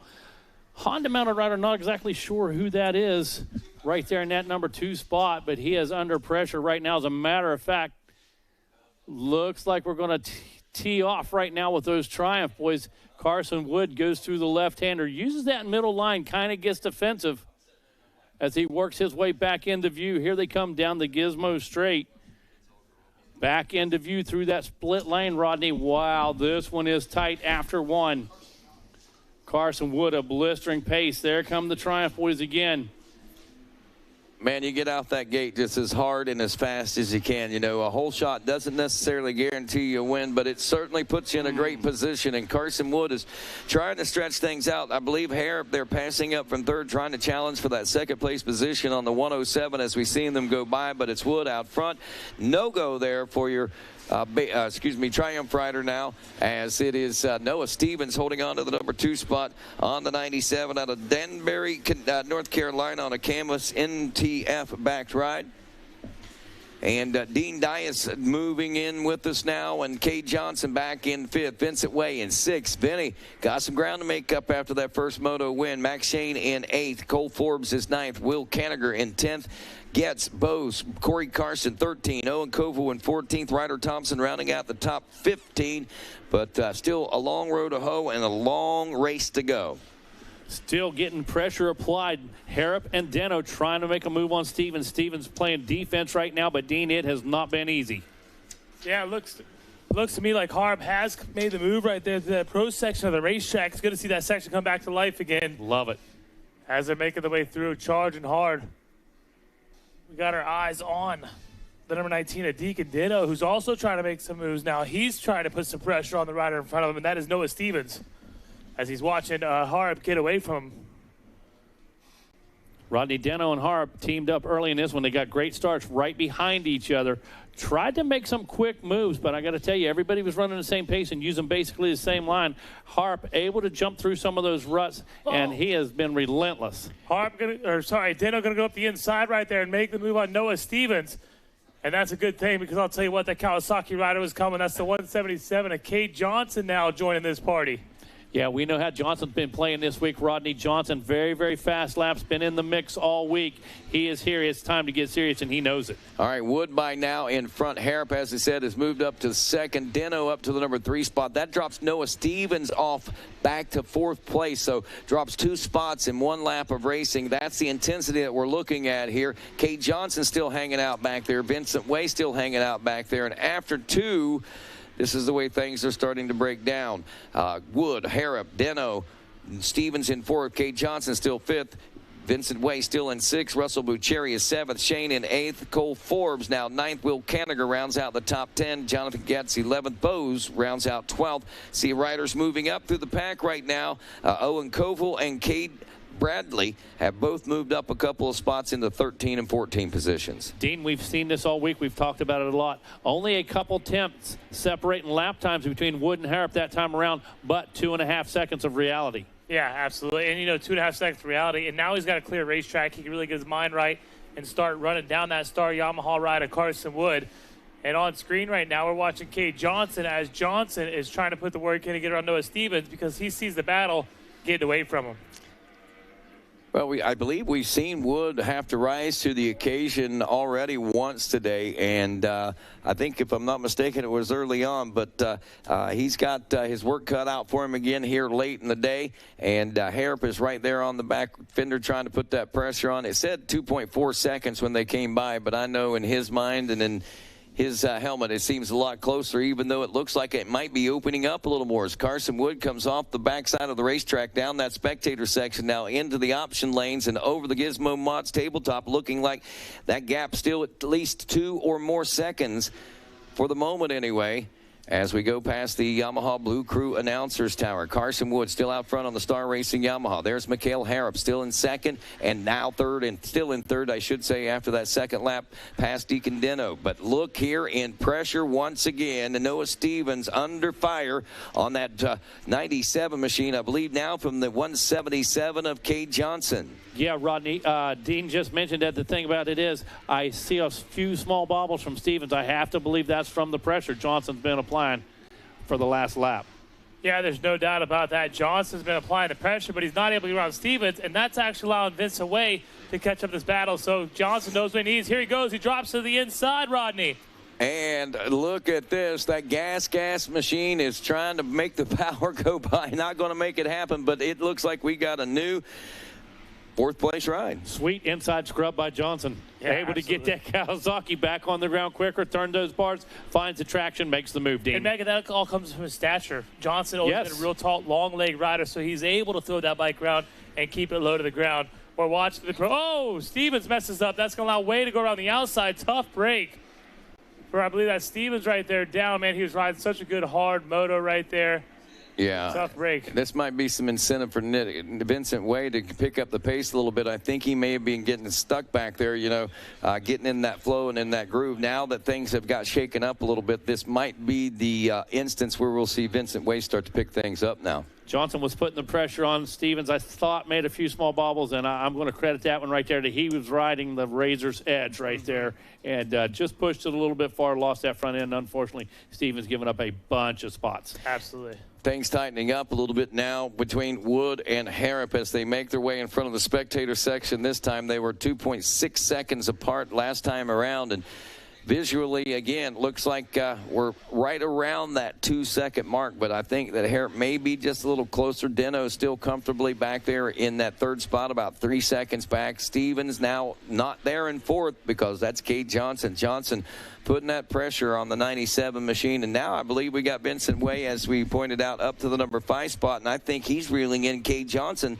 as I saw him on the back fender going down into the Gator Pit. Now coming out and past the Pro Circuit finish line, we see only 0.7 of a second separating those two. So Vincent Way is trying to make some push and some moves right now. Yeah, Vincent Way put in a great lap last time around. Like you said, closed that gap down to just about a half a second. Got lots of time in this one, Rodney. And we know Vincent has had some bobbles here and there along the way. Right now, going to be very careful, going to pick his spot, Dean, before he sets it up. Absolutely. No, that pass helped him as far as the overall goes. He's looking third overall right here, but he's not done yet. No. He's going to try to make a charge all the way to the front of this one. And these Pro Sport riders get a little bit longer moto, but Team Green, you got your rider in front of you. He's your teammate. He's kind of a filling guy, a trial ride. That's right. For Cade Johnson. But do you get super aggressive here or you just play it cool? Depends if championships on the line, positions on the line. Right, so he's not going to keep it cool, is what you're telling me. Vince Way is I'll be polite. Well, one interesting thing that I'm watching here as we watch the clock go by and lap times, Carson Wood was only about 0.2 of a second off the pace of Mikel Harrop last time. So it was 1:53.6 to 1:53.4. The gap still at 2.4 seconds, right around that 2.5 second mark.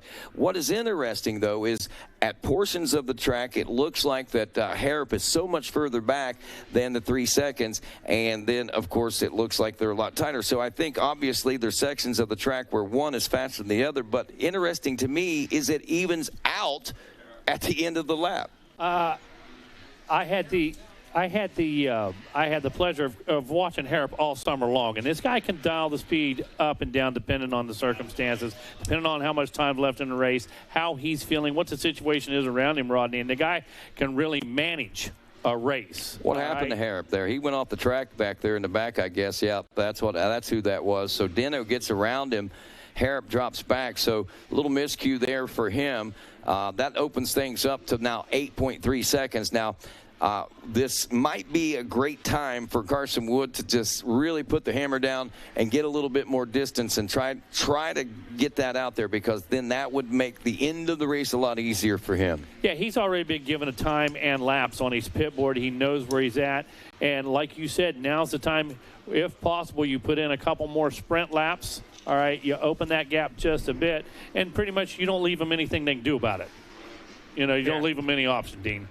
I'm paying attention right here. I just happened to look up at the board and notice the 204 Mikel Harrop, man. So tough break, but he was definitely charging hard to try to get up to Deacon Ditto and possibly Carson Wood. Or no, he was ahead of Deacon Ditto. Right. Yeah. Wood, but that slip-up's going to cost him. Yeah, he went off the track in the back there just a moment ago, and that's whenever Deno was able to get around him. So, but 4 seconds is all that separate them.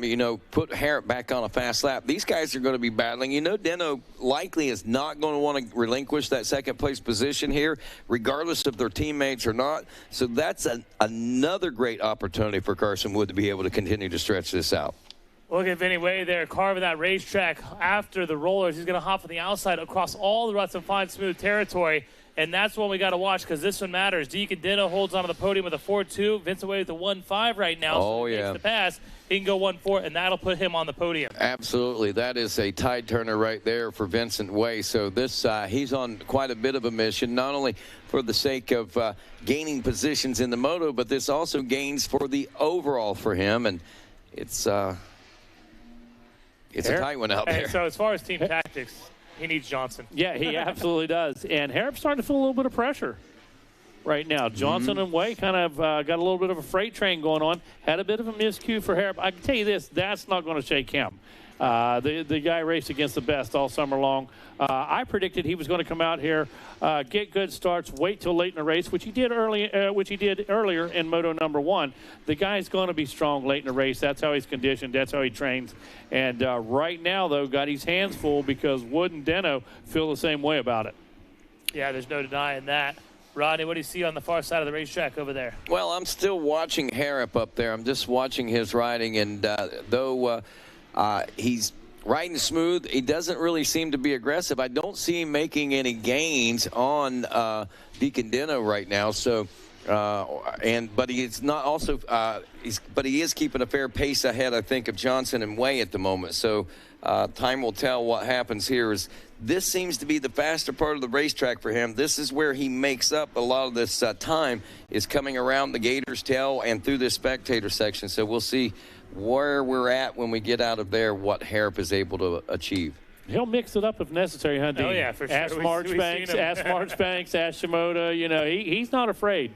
if necessary, if that's what the situation calls for. So this one far from over, buddy. Well, there it is. My point proven there. He picked it up coming out of that section, and he's starting to open things up over the two Kawasaki's behind him in the 4th and 5th place positions. At the same time, looks like he has maybe bridged a little bit of the gap back up on Deno, but that gap is still fairly secure. We're looking at 5.4 seconds when they came through last time. I don't know if Deno was able to pull a little more on him that time or not, but this time could be interesting as to what Mikael Harrop is going to do. This is probably go time. If he needs to make up time, this is when he needs to start going, because this is 7 laps down in this one. He's going to have just a handful more to go, but he needs all the time he can use to get to the front of the pack if he wants to win this one.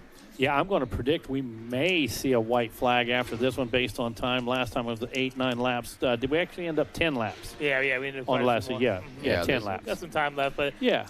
We're watching him on screen right now. A huge shout-outs, number 260 of Carson Wood. Yeah. Real standout ride right here, getting the start. And just running some good lap times. Got about a 6-second lead over Deacon Dinnell, Harrop, Johnson, Way, Shane, Bacheri.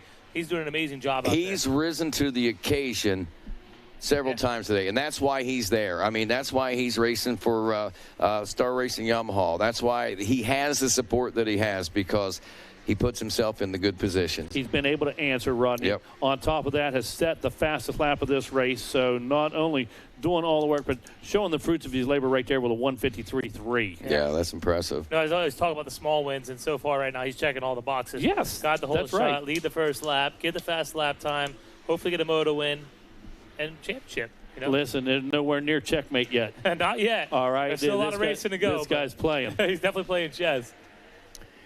Keeping an eye on Deacon Dinnell on the SLR Rifleworks live drone as he makes his way down the spectator section through the option lanes.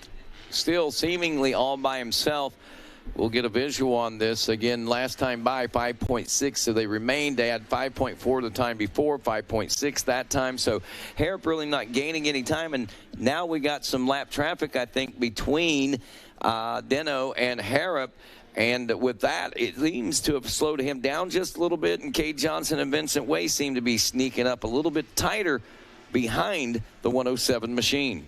Harrop knows how to handle them lappers, doesn't he? Yeah, absolutely. Dean, he sets those passes up a lap ahead of time. Yeah, he knows how to handle them. Absolutely. I got to give a big shout out too to Deacon Dinnell. We've seen him, I believe, the first moto. He kind of faded back in that one. Weren't sure what was going on. Had a bike issue.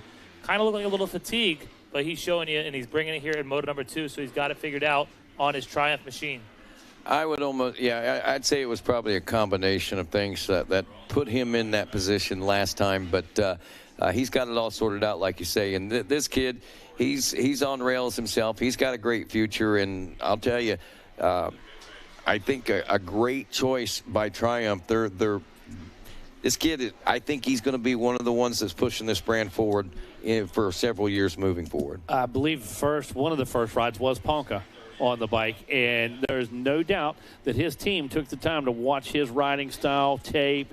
They had that bike so well dialed. They put in the time. I can't believe that they were as close as they were that quick, and that kid looked that comfortable on that bike, running really fast speeds. High-speed track at Ponca, and he was not afraid to hang it out there and had some great runs. Well, they come in.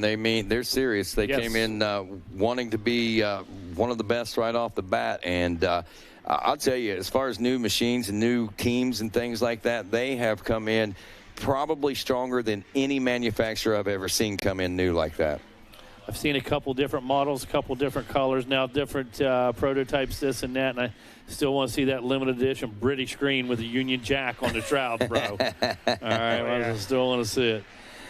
Oh, looky here. So are we getting tied up here between our two Kawasaki riders for that 4th and 5th place position? I think that's what we're kind of keep an eye on right there. Vincent Wade trying to move himself up. Like you said, he's back in the number 5 spot right now. One more position would get him a 3rd place overall spot. So he's got to get around the 177 of Cade Johnson. And as this race wears on, 9 laps in, I believe we'll see a white flag coming out soon. I don't see it yet. I do see it in his hand as though he is waiting for a rider to check in order to throw that flag, but not just yet.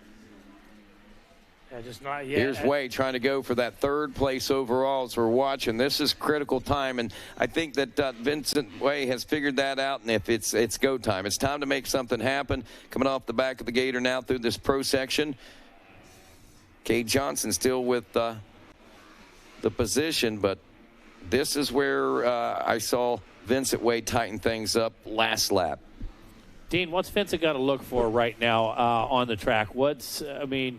He's using these outside lines just a little bit. You know Cade's going to ride and be defensive. I mean, where do you think he should go to work at? I don't know. I think he's got it planned out, but I honestly thought he would already have made it. Johnson doing a great job of rising the occasion and withstanding the pressure, but I thought we were going to do it down the hill and back into 20 miles of bad road. That's what I thought. Oh, there it is. Johnson makes a mistake, goes way to the inside right there. I thought that was going to make it happen. Not sure what happened. But a big mistake there for Johnson. But he actually uses the mistake to his advantage. Yeah, he recovers quickly on it. Through the split lane. Both lines being used. Look at there in front of him. Harp is right there in front of Johnson. So Johnson really has wicked it up here late in this moto. He's bringing Vincent Way with him. Yeah, he is. White flag flying. So time running out here in this one. Yeah, Harp literally has a lapper separating. Oh, look at this. Vincent Way takes advantage of that. Johnson rode up onto the rear tire of that lapper. Vincent Way, now he's getting abused by the lapper. Way's got to go. Unbelievable. This is crazy race right here. This 250 Pro Sport. First moto was really, really good. And this one about just as good as we're watching Wood, Dino, Harp, Johnson, Way, and Shane now in that 6th place position. Well, no more lap traffic between Dino and Harrop now. And here comes Cade Johnson getting around one more lap rider, so no lap traffic there. Vincent Way.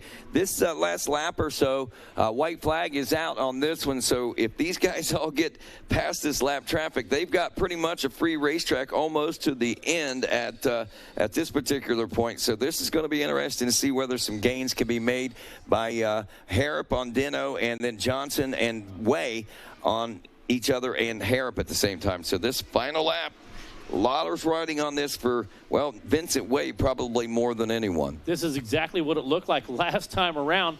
Then all of a sudden we get over here to the finish line. The lappers got involved. Everybody got a taste of that, and we're back to where we started on the back end of this track, dude. Same gap. Still not over, though. There's still a lot of racetrack left for that checker flag flies. Top pan we're watching, the number 260 of Carson Wood just riding his ride and trying to take it down to the podium and get a championship here in the 250 Pro Sport class. And I don't think Way has anything for him, to be honest with you. I'm going to agree, Dean. Final few corners for the number 260. About to bring it home. Rodney, take us there. Carson Wood making the dive down into the Gator pit one final time in this 250 Pro Sport, and a hard right-hander as he set sail through the pro circuit finish line for the 250 Pro Motorsport win here at Gatorback Cycle Park. Nice job. Deacon Deno brings it through. Amazing ride by that youngster on the number 19 machine. And look at these lap times late in the race, still within a second, half a second of each other as we work our way all the way back through the top 8, top 10. Wow. So the way this one will go, Carson Wood looking at a 3-1 for the overall win. Harrop will go 2-3 for second place overall. Deacon Deno looking at a 4-2 for third. Overall, he will get the bronze. He will go see Wes Kane at the podium. So Vinny Way comes up just a little bit short on that top 3 overall. But valiant ride by all these guys. Put on one whale of a competition throughout the entire 250 Pro Sport Supercross and Motocross. So again, Wood, Harrop, and Deno over to see Wes Kane, and 250B Limited off and rolling. Tristan Pruitt been the one to watch in this one, and generally will grab the early lead oftentimes, and then we've seen it happen so much. But Pruitt will see, can he do it again on that Husqvarna as we check in with our other division race win, 141, Kane Bolasina riding aboard a Yamaha. Second place is going to Caleb Wood, the 414, and also a second place position finish to Darren Pine. Third place to Talon Staggs. He was able to pop off a third place position finish, and a third also going to Braxton Mees out of Temecula, California. Now, that's just 6 riders that we're looking at. Top 3 from each one of the division races that we saw in this 250B limited class. But again, got to say it could be anybody's race at this particular point. And this second moto, pretty exciting as our leaders are all the way out on the Gator's tail. Yeah, Rodney working their way through. I believe that might be the number 29. Close on a Husky. What we got? I don't have a 29, but I got a 130. Let's take a closer look here. 2-digit number coming right in front of us here, so we're going to get a make as they work through. Going to get an ID. Is it on a Husky? It is. Could have been Town Stags on 21. Could be. We will see, though, as they're making their way in front of the tower. It is. Yes, sir. It looked like a 29, so it is a 21. There we have it. 22, Wolf right behind him. Then it looks like maybe a 777 out there. Sebastian Gonzalez rounding your top 3 early in this one. Good start for him. 250B limited wrapping up lap number 1 here, and Stags and Jace Wolf 1 and 2, Gonzalez 3rd, Braxton Mees in the number 4 spot, Uriah Wood in 5th. Hogan Mims, the number 70 Gas is running in 6th, 7th. Caleb Wood, 8th place. Benjamin Moya, 9th place. Tanner Dorman in 10th place. Davis Daniels. Thinking about this right now, this is they're kind of flopped around a little bit. A lot of, don't want to say inconsistencies, but there's a lot of room to work with out here from what we saw in moto number 1. Tristan Pruitt back in 14th at the end of lap number 1, so he did not get a great start here in this second moto. So we'll definitely be keeping an eye on the number 7. You know, again, answering the question, we saw him answer it a couple of times. Can he do it in the heat of this second moto of the 250B limited? We'll keep an eye on that. Let's head down to West Kane on the podium with our 250 Pro Sport top 3. 250 Pro Sport, I got him. Deacon Deno, great job out there. Finishing 3rd. You got the bronze medal. Congratulations out there. Who do you want to thank, Deacon? I just thank my my parents. They do so much for me. Whole team behind me: Styles, Brownie, my mechanic Dylan, Travis, Scuba, Jeremy. They're back home watching. It's been a rough week, so to get that second place, it's a good spot to get me going and give me some confidence for the last moto. And I just can't thank the whole Monster crew. Mike, Nick, they do a lot for me. FXR, Oakley, Alpine Stars, Ride Dunlop, the whole Triumph team and everyone else. Thanks so much. Congratulations, out a great job. All right, 2nd overall. Mikal Hara, great job out there.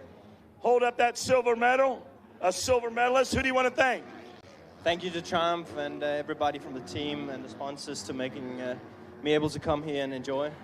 It was fun racing, and the kids get an awesome job. Yeah, love to do more of these. Congratulations, good job out there. There he is, Mikal Hara.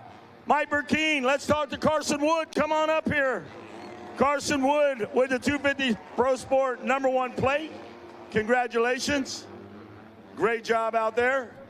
Hold it up, there he is. All right, great job out there, Carson Wood. Who do you want to thank? I want to thank my mom, my dad, Monster Energy Stars, Yamaha, Thor, Alpine Stars, my trainer, Swanee and Jeannie, all my friends and family out here helping me. Big thanks to Talon. He works his ass off during the week. And, yeah, everyone else that helped me get up here. Thank you. There he is, Carson Wood. Here you go. You get the bubbly. Celebrate. Take it away, Rodney, up in the Yamaha Skybox. All right, thanks a lot, Wes Kane. Keeping an eye on this race. Stag still out front, Wolf still in 2nd, and if they finish that way, that's what we're going to see for the overall. A 3-1, a 4-2, and even a 3-3 for Braxton Mees would give him the bronze with the overall 3rd. Keeping an eye, like we said, on that number 7 of Tristan Pruitt, who was 14th after lap number 1, after lap 2, and we're going into lap 3. He'd only made 1 position pass, and he was up the 13th, so it'll be interesting to see what we see at the end of that one, and what we're seeing shape up here at the front of this one, as well as our leaders make their way down in front of the announcers tower now. Stags still comfortable in that number 1 spot, but look behind him right now. Jace Wolf, Braxton Mees, and now Tanner Dorman around Sebastian Gonzalez, tightening things up for that battle for 2nd place. Rodney, that push brought everybody forward, no question. When you talk about tightening it up, Talon Staggs definitely doesn't have the room he did just a lap ago. Had about 4-second lead, 3.5, 4-second lead. Now down to just about 2 seconds as they check in 2.5 seconds right now over Jace Wolf, the number 22. But on the track, you physically see that gap closing, Rodney. You can see the distance starting to shrink as they work their way back up over the gator. Well, that lap around, Tanner Dorman turned the fastest lap at a 152.012, the fastest lap of the race so far on the 941 machine. And he has moved into and secured 4th place, is trying to track down for 3rd place right now. But again, all eyes still on this front battle, but also still wondering what's going on with the number 7 of Pruitt, up to 10th place now. So overall, looking at a 1 and 10, he is looking at a 6th place overall score as far as the top 10 is concerned. Dean, we watch them as they work their way down to 20 miles of rough road.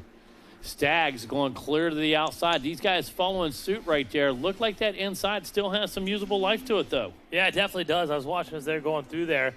I personally would hug that way inside, save the distance. That outside, though, since after that track maintenance, it has been pretty phenomenal. Yeah, no doubt it has.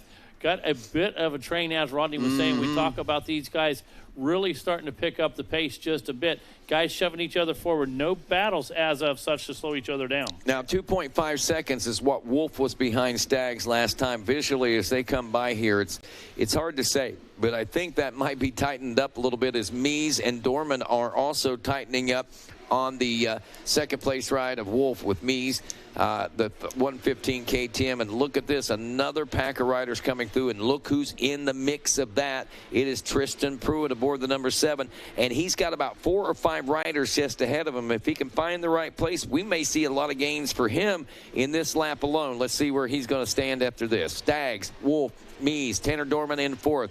It is Caleb Wood now up to 5th place. Sebastian Gonzalez drops to 6th. Uriah Wood in 7th. Hogan Mims in 8th. Pruitt now up to a 9th place position, and still looking at a 1 and 9, and still 6th overall. I believe Pruitt picked off Mims over the finish line, don't you? Okay. Dean? Yeah, it looks like it. But what I'm watching right now is this battle of points for the championship. Talon Staggs with 3-1 to get the overall. 4-2 would be second for Chase Wolf. But if Wolf makes that pass, he would go 4-1. Talon Staggs would go 3-2. Tie. Chase Wolf could win this championship. Wow. Absolutely correct. No doubt about that. That is correct. Yeah, for sure. Now on screen right now, we're watching him. Wolf is it actually looks like Mess has got around Wolf, so that totally throws an iron in there. There goes that theory. Yeah, there goes that theory. It was just fun, though, breaking it down. But it was true, as a fact, when you look at the numbers, that's all I say that's all he needed to do. But if that would have happened, that would have been a game changer, no question. And he was on the charge. He was running a 152.9. And, guys, now that I'm looking at it, Braxton's not out of this one. Braxton Messon, incredible job making his jump to that 250, coming right off the minis out here, man. Very impressive. So he could be the one to take the overall. 3-2, go 5, have a problem with Staggs, have a bad lap, have a small mistake. He got around Wolf. That's what I'm saying. Yeah. Staggs is next up the road. There they are, Staggs and Mess right there, 1 and 2. Wolf in 3rd, Dorman right there in 4th as well. Where is our first moto winner, Tristan Pruitt, this time around? That's the top 4 right there. Here comes your 5th place rider, the 414 of Cable of Wood. 6th, 7th place for the number 7 of Pruitt, as he has just got around the 319 of Benjamin Moya. He's been around the 319 of Benjamin Moya, so Moya doing a great job of staying right there with Pruitt. Having these early problems. Now, running a competitive lap time right now, but still having to fight through traffic, still not having that clear track, having to use the alternate lines right now, Rodney. And Pruitt able to pick up a bunch of positions over the last 4.5 laps. Absolutely, up to a 5th overall, 1 and 7. He's scoring 8. Now, if you look just ahead of him, 2 more positions. Yes. If he can get up to 5th place, that's going to put him in contention for a 3rd overall, back onto the podium spot. But again, he's going to have to, at that point, hope for things between, that he can get ahead of Caleb Wood, at least, in that one to get that position, I think. And that's going to be a tough order to fill. We know even for Tristan Pruitt, I believe, in this second moto, everybody's hungry, everybody's fighting. Nobody's going to give an inch. Oh, no freebies in this one, Dean. Guys, we got to start watching the screen. This battle really started to unfold there. You see Staggs and Mess right there, 1 and 2. This is for the championship. And Wolf's still not out of this one. He's right there. riding that way inside edge is Talon Staggs as he leads out Braxton Mess into the front side of the racetrack. I hear the crowd from here cheering him on. Your leader, Talon Staggs, trying to take it home and take the championship here in the 250B Limited. But this one, again, is starting to come to a close now. These laps are starting to wind down. Looks like it might be a white flag in hand for our flagger out there on the racetrack. I'm going to pan into two cameras, watching Pruitt and his progress forward on the racetrack. He's in the split lane. Our leader's already down in the Gator pit, getting ready to make it up the finish line. Here they come. Will a flag come out? No, there is no flag just yet, but the white flag gets picked up. That was, I think, a sign of urgency right there. Yeah. They knew they had 2 more to go. As soon as they see him pick that white flag up over there in the flag stand, we're watching number 7, Tristan Pruitt, on top, trying to get around Caleb Wood. Wood doing a great job, though, withstanding the pressure that number 7, Tristan Pruitt's putting on him. Yeah, we see Pruitt right now starting to use that short track. Take a look at that. Goes way inside and made it look kind of easy, to be quite honest with you, Dean. They laid the bike right over, got a good drive. Not a lot of movement out of the bike. And look at this, already set and sail. Yeah, well, and here's the problem now. Now it's a 1-5, so he's at a points of 6. That's going to move around Wood as far as overall goes. But to catch these guys in the front of the pack, he has about a 9-second gap to make up right now. And time's running out as we see the white flag going to come out next time around. Yeah, he's got about a lap and a half to make it happen. Yeah, that's not going to happen. I don't. Oh, there goes Braxton Mess to the inside. He's going to shove Staggs out. Staggs knows what's on the line right here. Staggs grabs a handful, gets to that outside, knows what he has to do. Mess knows what he's up against the inside. Can he keep some speed going? No, not quite enough to make it happen, but senses the urgency right now. Staggs goes to the inside, shuts that door, knows what he had to do. Definitely knows what he has to do right now as they're making their way through again. I think Braxton has somewhere he thinks he can make a pass, or is he just not able to put that much pressure on him? I think it's taken everything he's got to close the gap. Yeah. And just really going to be tough to pull that trigger. Now you're playing defense. Here comes Wolf now. Wolf back into the picture, Rodney. Yeah, that's what happens when you get these kind of battles going. You forget about one and don't realize that there's a wolf lurking outside your door. Literally. And all of a sudden he makes his presence known. If we come around for a white flag this time around, 7 laps deep into this 250B Limited, Talon Staggs, Brandon Mess, and Jace Wolf, 1, 2, and 3, 7/10 of a second between first and second, another 5/10 of a second. Back to the number 3 spot. Does the Wolf have it, Dean? I don't know. Does he got it in him? I hope so, because Pruitt just made some passes right there, got 3rd overall on the podium. So Wolf now not even on the podium. He can win this thing, or not even go to the podium. It's crazy. The math here. All right. Well, we got a fifth. We got things going down on the podium there with Wes King. Go ahead, Wes. 50 plus. We got him up here. Wayne Powers, congratulations. Who do you want to thank? I got to thank O'Neill Valley Moto Racing, FMF, Micah, and everybody else I forgot. Congratulations, Wayne Powers. Barry Carson, congratulations. Who do you want to thank? Hey, RM Army, Suzuki, KPS, Arai, Scott Goggles, Dunlap, 110 Gear, everybody for coming out, FMF. Thanks, everybody. Yeah, Barry Carson. Here he is, a man with a plate, Jeff Curry. Congratulations, you got the gold medal. I got you. I'm not cutting in your overtime. Who do you want to thank? Thanks Cindy back at the pits, holding it down. Raheem was spinning wrenches all week.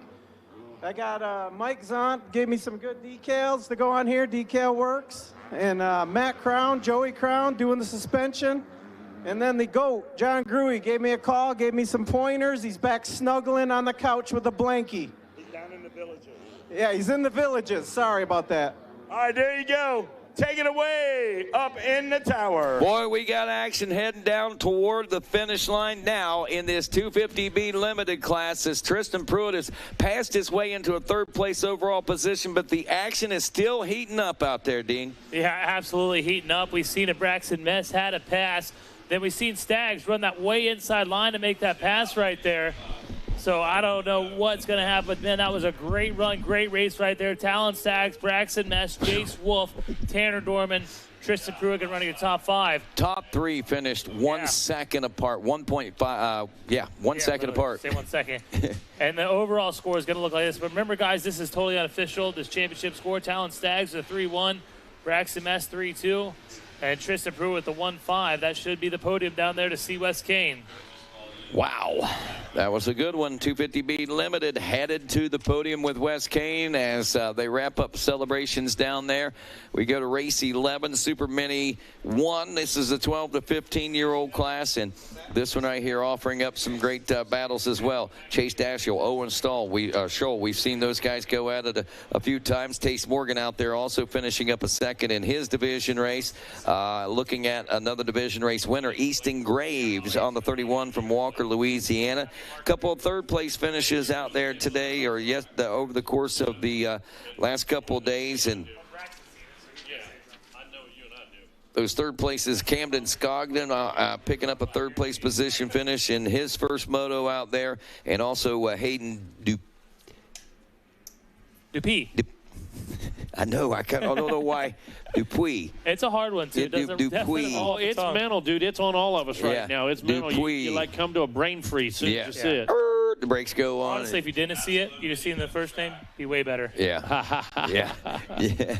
Might be. You might be right. All right. So Super Mini 1 wrapping up this working on this first lap now as we check out with our leaders out front. Again, the riders that we're going to be looking for could be the 31 of Graves. Could be Tace Morgan on the 810. Man, we saw a great run out of him the last time he was on the track. Had made some major speed and also was applying some good pressure out there. So if he can bring that kind of vigor and fever to this Super Mini 1 class, we might see something. There he is, second place right there behind the 31 of Easton Graves. Yeah.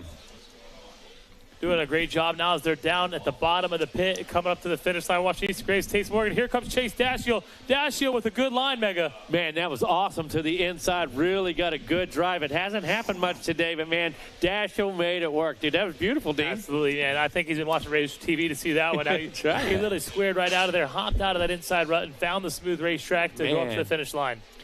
Very nice. Very nice. There they are now at the bottom of the pit. We're going to get an update on who's doing what as they're making their way through the finish line area now. Still got Easton Graves out front, I believe, and Tace Morgan running the number 2 spot, if I'm not mistaken. I know that that's saying something totally different, but that's not right. Dashiell there in the third place position. And Dashiell, he's putting some pressure on the number 810 at Tace Morgan. Yeah, no question. And my apologies. Looks like Dashiell is in second right there, putting some pressure on Easton Graves now. Okay. Oh, wait. Okay, so yeah, that changed. Back to third. Don't blink, boys. No, not in Super Mini by no means. Something's different about Dashiell this moto. He looks very, very hungry now as he tries to hunt down the 31 of Easton Graves. Well, winning this his division race in the Super Mini 1 class gave him a whole lot of confidence, and I'm sure he's been chomping at the bit just to get back out here and prove that that wasn't obviously that was by plan, and he hoped that it would be a second moto win, and then the only way you're going to make that happen is to ride like he's riding right now and trying to make up any lost time that you may have got in the early part of this race, and he's got to hammer down making it happen. Graves may not be exactly sure who it is, but he knows they're close. Oh, yeah. He hears that bike revving, and they're matching pace with him. They're keeping the same gap all the way around, and he understands the situation. And Tace Moore, we talk about him a lot. He has a lot of heart, so he's going to stay in this one all the way down to the end. Cash Anderson in fourth, and they're out of your top 5. Not quite sure who that is with the 5th place position, but we'll catch him now as they make their way up the finish line yet again. So looking forward to getting... yellow flag out over there on the far side of the track. Is that... Yep, it was. Chase Dashiell. Oh, man. Over there. Tough break for Dashiell. He just now gets going again. Going to lose all kinds of positions. Ah, man. Up and rolling, but boy, coming at a critical time, didn't it? Never a good time to go down. No, definitely not. But in a high-speed section he like looked that. different, so he might have been riding a little over the top there. Right. And just had a little slip up. And you mentioned it on lap 2, so you're riding with a little more aggression. And sure. Yeah, he was definitely aggressive. And you're in such a high-speed section out there that by the time you pick it up, if anybody's around you, they're gone. Yeah, exactly.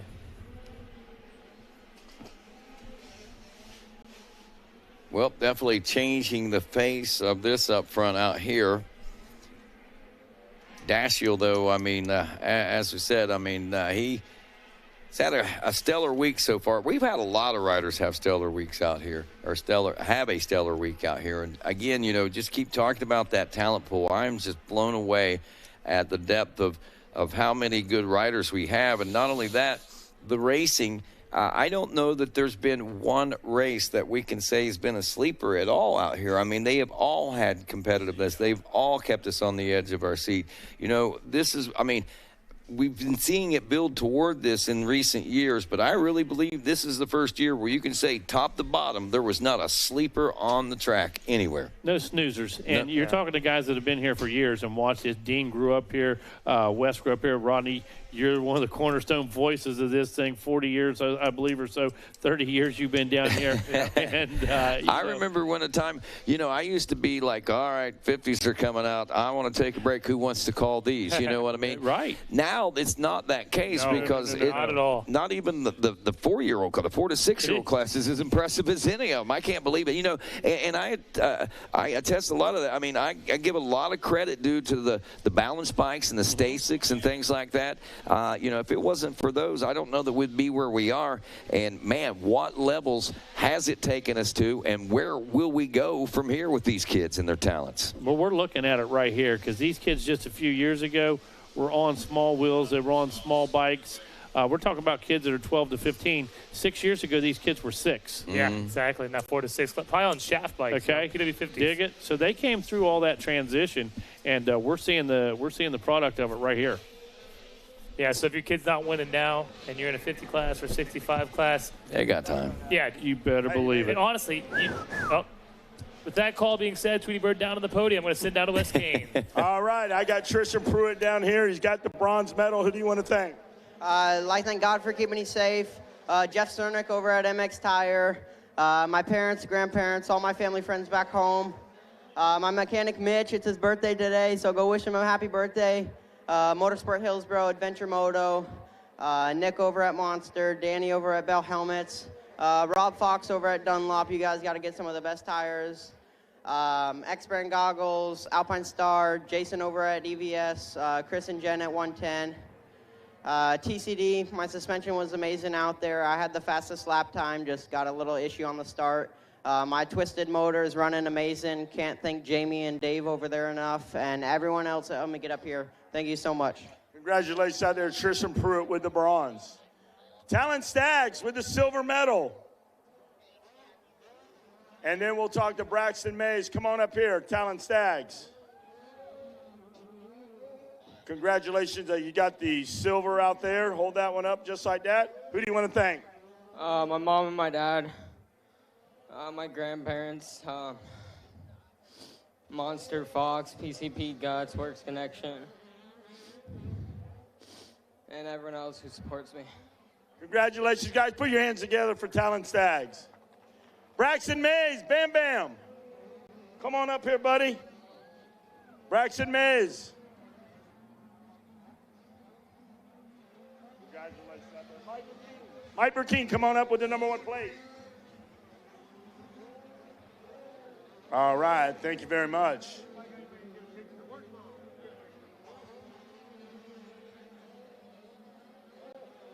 All right, great job out there. Thank you, Mike.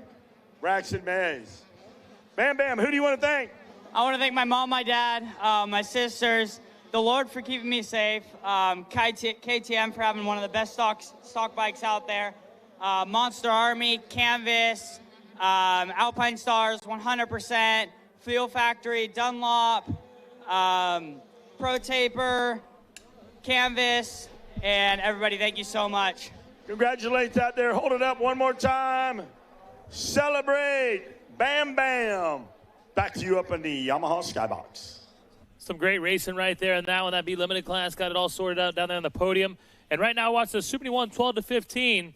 Easton Graves, Tace Morgan, Cash Anderson, Grody Pacheco, Wyatt Grant, Brayton Craiglow, Nicholas Guzman, Callie Sutton, Brayton Willis, and also out there is Jackson Bailey around on the top 10. Where is Chase Dash? We seen him had that issue out there, and now I don't even see him in the on the board here. Yeah, don't even see him registered. And we do have a white flag flying though right now, showing Dash now in 24th. Good pickup right there. Looking at the overall, so White flag is out, Dean. This one coming to a close quick. Coming to a close quick for sure. And your leader, Easton Graves, is doing what Graves does. Got about a 6-second lead now over Tace Morgan, who sits in second. Just real quick, I want to jump in there and let you know that I got a message from Tina over Gypsy Soul. They're closing up, so if you've got orders you need to pick up, you need to stop down there and get them, please. Thank you. Good stuff. Want to thank you for that down there, Gypsy Soul. Yeah, just an old school vibe down there. Got the patches, the hat. I remember going to the store as a kid, man, just fingering through the patches, finding your favorite stuff, and sewing them on the old Levi jacket, man. Yeah, exactly. You know? Oh, good stuff. That is good stuff for sure down there at Gypsy Soul. About to pack up. Even if you want to tell her bye, go down there now. Tell her bye. You know, if you don't have anything to pick up.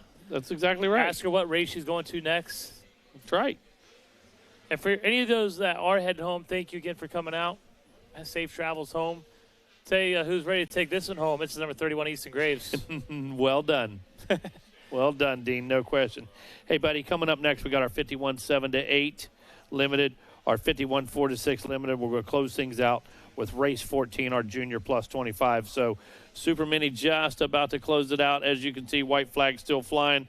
51 7-8 on the gate. 51 4-6 in staging. Right behind them in pre-staging going to be our junior plus 25. And, man, you know what's so crazy about this? I feel like I just got here this morning. Yeah. And we're almost about to call the last moto. Yeah, last shift. It's amazing. You know, come on, man. Good stuff. Just about half a lap out on this one, Dean. Going to pick up that checkered flag. As you mentioned, Graves in control about 6 seconds last time around the number 31 machine. Tace Morgan had a healthy gap as well. He was about 7 seconds over Anderson. Brody Pacheco sitting in that fourth spot. With that overall, though, Graves looking at a possible 1-1. Morgan a 2-2. Cash Anderson could be sitting on a 4-3 for third overall. Yeah, great racing out there. Give you a Chase Dashiell update on the racetrack. He has made his way up to the 21st overall picture. He's looking at 16th place position. The checker flag going to fly now, though. Easton Graves takes the win. Tace Morgan takes second. Cash Anderson will take third, and that's exactly what Mega just said. That's the way they're going to be on the overall podium over there with Wes Kane. Brody Pacheco going to check in with a 2:01 lap time. Solid lap for him that last one. He's going to finish up in fourth, running a top five. Wyatt Grant. Solid ride for Grant. I thought he had something for Pacheco there, kind of midway through that race, but Pacheco holding on to it. Grant going to finish up fifth. In your sixth place position, I'm sure he's not happy with it, but solid ride there for Brayton Craiglow on the number 29 machine. Craiglow, one of those riders, he's always there, you know. And he's got a top 10 overall. Come on, man. Awesome. You came down here with a bunch of heavy hitters. Man, you had to survive a lot, had to deal with a bunch of issues. And Craiglow, come out of here. Hold your head high, buddy. Yep, going to finish up sixth. Guzman seventh. Eighth is Wills. And ninth is O'Leary, and running a top 10. She was ripping out there, Callie Sutton. So solid race, solid ride for all these riders. It's too many 12 to 15. Up next, they're coming. 51cc, 7-8 limited. Get to my papers here and let you know who was successful in race number one. Edwin Meyer, of course, the good ride. He's going to win his division. Bryson Smith, also a division winner. And Boone Lloyd going to take a divisional win. Second out there, Brock Norris, Cade Swartfager. Also out there with the second place is Robert Fender. So those are some ones to watch right there. As we got the two card up. I'm not sure if there's a hold up there or something because it doesn't look like they're looking through the lineup just yet. No, it doesn't. I'm excited to see this 50 class. We've seen Boone Lloyd earlier, man. Kind of annihilate the rest of the competition. That guy, he's something special, dude. There's no doubt about it. Mm-hmm. Doing a little track prep. That track prep they're doing out there on that side of the racetrack, our little guys do not race as they cut before that section. See our two-car guy pointing down the lineup now, making sure everybody's fired up and ready to go. You ready, Sean? All right, let him go. All right, everything is good to go. That two going to turn to the one. Car goes sideways, 2 to 5 seconds. Gate drop, whole shot pop. Who's going to get the ever so important whole shot here in the 51cc 7-8 limited as they're making their way off the starting line right now as we speak. We're going to try to pick up through the first turn. Ooh, we're right us towards the outside with a good jump there, but unfortunately the long way around is not going to work. Boone Lloyd with the whole shot. Edwin Meyer right beside him. And into the inside is Becca Smith. That's our three players right there in front. That's what we were looking for, and that's what we exactly got. what we wanted. And take a look at this. And it was convincing, too, the wins that they had in their divisions. And with that being said, here on the opening lap, we're going to send it down to Wes Kane on the podium. All right, Cash Anderson down here with the bronze medalist here. Cash, great ride. Who do you want to thank? I want to thank my mom, my dad, FXR, Rolling Designs, PR2, Jamie Cheney, Rolling Designs, and everybody else I forgot. Thank you so much, and I'm always looking for sponsors. Congratulations out there. Good job out there, Cash Anderson, with the bronze medal. Tace Morgan, come on up here, finishing second, the 18 ride of Tace Morgan. Great job out there. Come on up here with the silver medal. Great job out there, Tace. I know it's not what you wanted, but you're on the box. Who do you want to thank? My mom, dad, brother, my sister, Yamaha, Altus, Donnie, Ed, Jordan, Win, Kim, Monster Mike, everyone that helps me out. Just thank you. Monster, Bell, 100%, Moose, Alpine Star, Dog Pound, and everyone else. Thank you so much. Great job out there, Tace Morgan. Easton Graves, come on up here. Super Mini 1, 12 to 15 champ. Here you go. There's your champ, guys. Make some noise. Easton Graves, congratulations. Great ride out there. Who do you want to thank? My mom, my dad, my brother, my sister, all my friends and family, Jesus Christ for keeping me safe, Team Husqvarna, my team manager, Darren, Blinks, FMF, Fox, Danny, over at Bell, Scott Goggles, Monster Army, Monster Mike, Pro Taper, Ethica, Dunlop Tires, Kite Wheels, MX Tire, Jeff Cernick, Bees Moto Lab, and my mechanic, Grizz. Everyone else, thank you. Thank you. Congratulations out there. I want you to celebrate. Take it away in the Yamaha Skybox, boys. All right, thanks, Wes. Back to the action with our 51cc 7-8 Limited. Boone Lloyd out front and handling it after one. Edwin Meyer and Luke Witt trying to get up there and make their presence known. Bryson Smith sits in the fourth place. The Sender, Robert Fender in the number 5 ride, comes back. He's only another second back behind Smith. Swartfeger in there. Norris in there. Howard in 8th. Kukelka in the number 9 ride. And Knox Pomeroy rounding out the top 10. But Dean, it doesn't get any better. No, it really doesn't, man. I'll tell you that. And I'll tell you what, got some more problems there on that step up. Those riders trying to get up and get refired again. Mm-hmm. But our leader, Boone Lloyd, doing what Lloyd does, did it earlier, doing it again. Leading out Edwin Meyer, Luke Witt, Bryson Smith. So Smith must have slipped up on that opening lap there because he was definitely in third. Yeah, he was up there. He was working it. I tell you, it's amazing to watch the way Boone moves his bike. A lot of kids, hang on the bike. They square up pretty straight, elbows up. Boone moves that bike around. Yeah, he does. I mean, a lot for this particular class, and you can see it in action. Goes to show you we got a good future here in the sport, watching these 51cc 7-8 riders doing such a good job out there on the racetrack. And at 7 to 8, just a few years ago, when we were talking about the big explosion of the balance bikes, the bike sales and all that, these kids were 1-2 years old. These are a direct product of that time. Oh, close call right there. Wow. One of the riders going down the downhill and kind of blind area of the racetrack. Was that? It's not Meyer, was it? No, that was Boone, I believe. No, was it? Yeah, look at the tall statue there, red bike, the way he's riding, ripping. That was Boone Lloyd. Okay. Yeah, that could have been very unfortunate if Edwin Meyer was to come and clip him. But good heads-up ride by Edwin Meyer, seeing that. Yeah, I thought actually Meyer in the shadow, so good call. Yeah, Meyer taking a look back over his shoulder to see where second place is now. He wants to see if Boone got up and is chasing him. Yeah, oh, yeah, absolutely. Absolutely. You know, I've done that before. What a big game changer that was right there. Competitor goes down, and did he get back up? How close is he? Mm-hmm. For sure. And just simply a little bit of information there, a little checkup from the neck up, and Meyer continues to race forward on the number 1 machine. Going to move Witt up as well, I believe. Mm-hmm. Solid ride there for Witt. And Luke Witt, man, I seen him at the cakewalk. I never met the kid before. Didn't really see him ride. He win? He wanted the cake at the cakewalk. No, he didn't. And yeah, I've seen him at Supercross, motocross. He's an impressive rider. And they had a cake set aside for you, and you missed it. I did, man. We really missed out on that one. Bad call. Anyways. Hopefully he did something good with Good for Luke Witt, though. Yeah. He got a cake out of the deal, so nice. Watch him now as they're making their way through and to the finish line area. Edwin Meyer, he's got that number 1 machine for a good reason as he is leading this one out.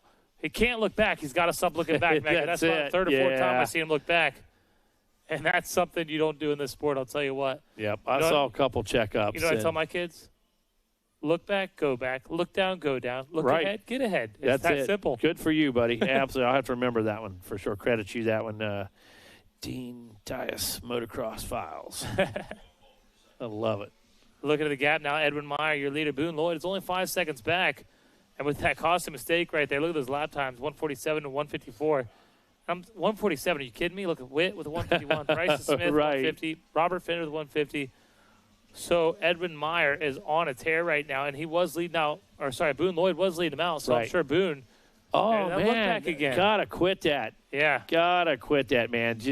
Sooner or later, you're going to look back, one of them ruts going to bite you, one of them braking bumps, one of these gator back craters. Or even worse, look back, and Boone Lloyd's right there. Yeah, look back, and you get a face full of Lloyd. Uh-huh. So, yeah, what works for you, but Meyer right now in control of the race, so it's working. Look back again. It's working for him. So it's working until it's not. Yeah, exactly. Yeah. I'm not going to sit here and criticize the leader, so just the way I'm not going to count how many times they look back, but that's a lot.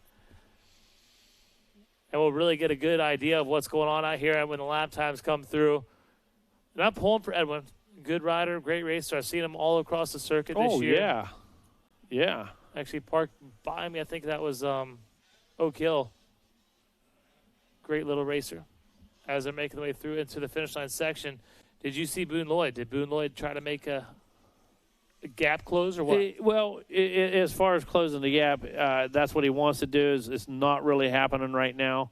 As you see, they've checked in. There's there's the 4 popping up for Meyer. We're going to get a true look at that gap. It was 5 seconds.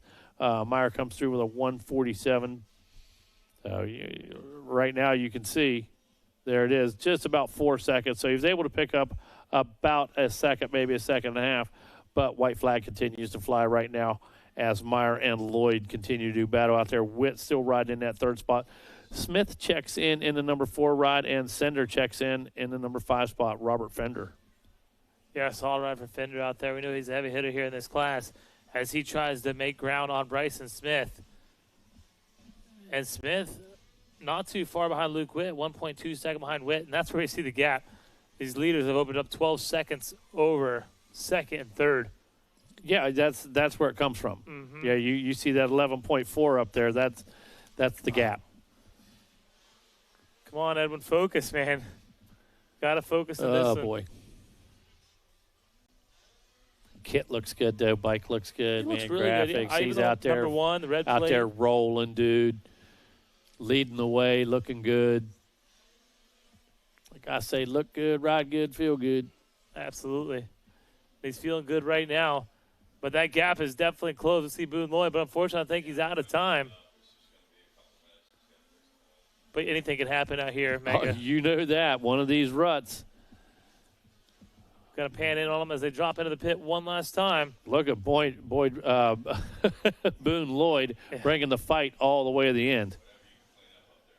All right, look at the excitement as he makes his way up the finish line. What? Was that a heel clicker? Big no-legger. A big no-legger? Okay. From here, it almost looked like he crossed the bars. Boone Lloyd going to finish up second. Wow. Very cool. Awesome stuff. Shadows Great beginning stuff. to fall. Perfect timing today.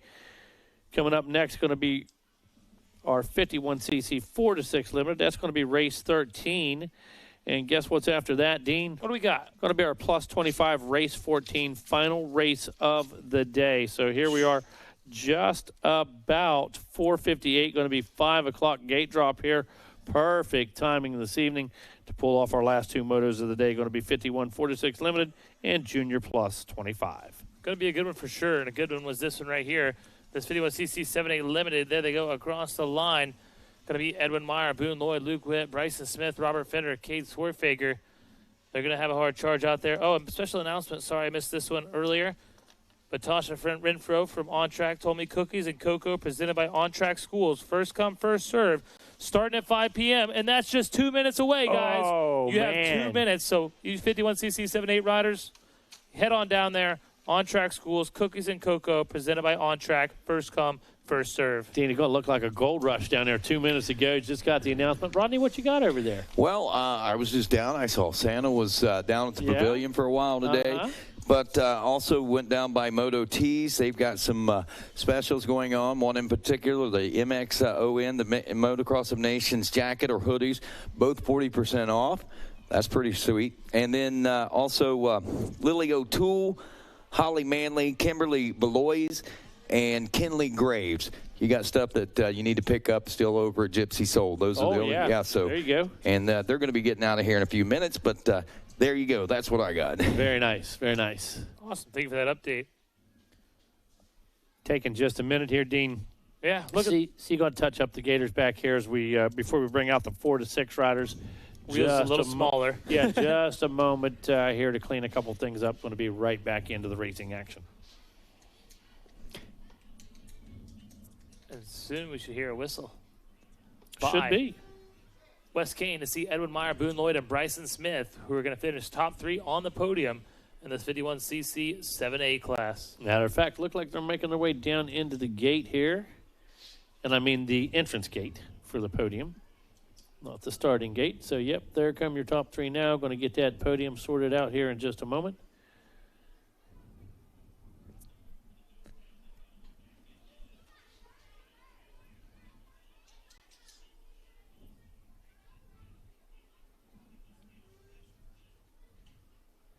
Just a couple more races here this evening. Going to be, again, 4 to 6 limited, which is on the gate right now. Junior plus 25 in staging. And right now on the Gators back, just about the only equipment I'm seeing out there. Rodney, don't see any equipment. Well, we got one over here actually off of the track. So took care of some stuff before Gator Falls. I'm going to make sure everything's completely safe before we send our 4 to 6 group out there. Oh, yeah. Got to give these guys little less experienced. Wheels are a lot smaller. No real true, well, there's some suspension, but not much. That's right. Mainly their legs. Yeah. So, all right. Sounds like we got them fired up. The boss man said let them go, and that's exactly what we're going to do, Rodney. Going to let them go, buddy. Let them rip, tater chip. 51cc 4 to 6 limited. Ryan Williams coming up with the win. Rivers Rice, another heavy hitter. He took a win in his qualifying races out there. Not sure how many divisions. Oh, there it is. Podium is ready. The stage is set down there with Wes Kane. I got him right here. Hold that bronze medal up. Bryson, great job out there. Who do you want to thank? I want to thank my mom, my dad, my brother, Jesus Christ for my talents and protection. Game Moto.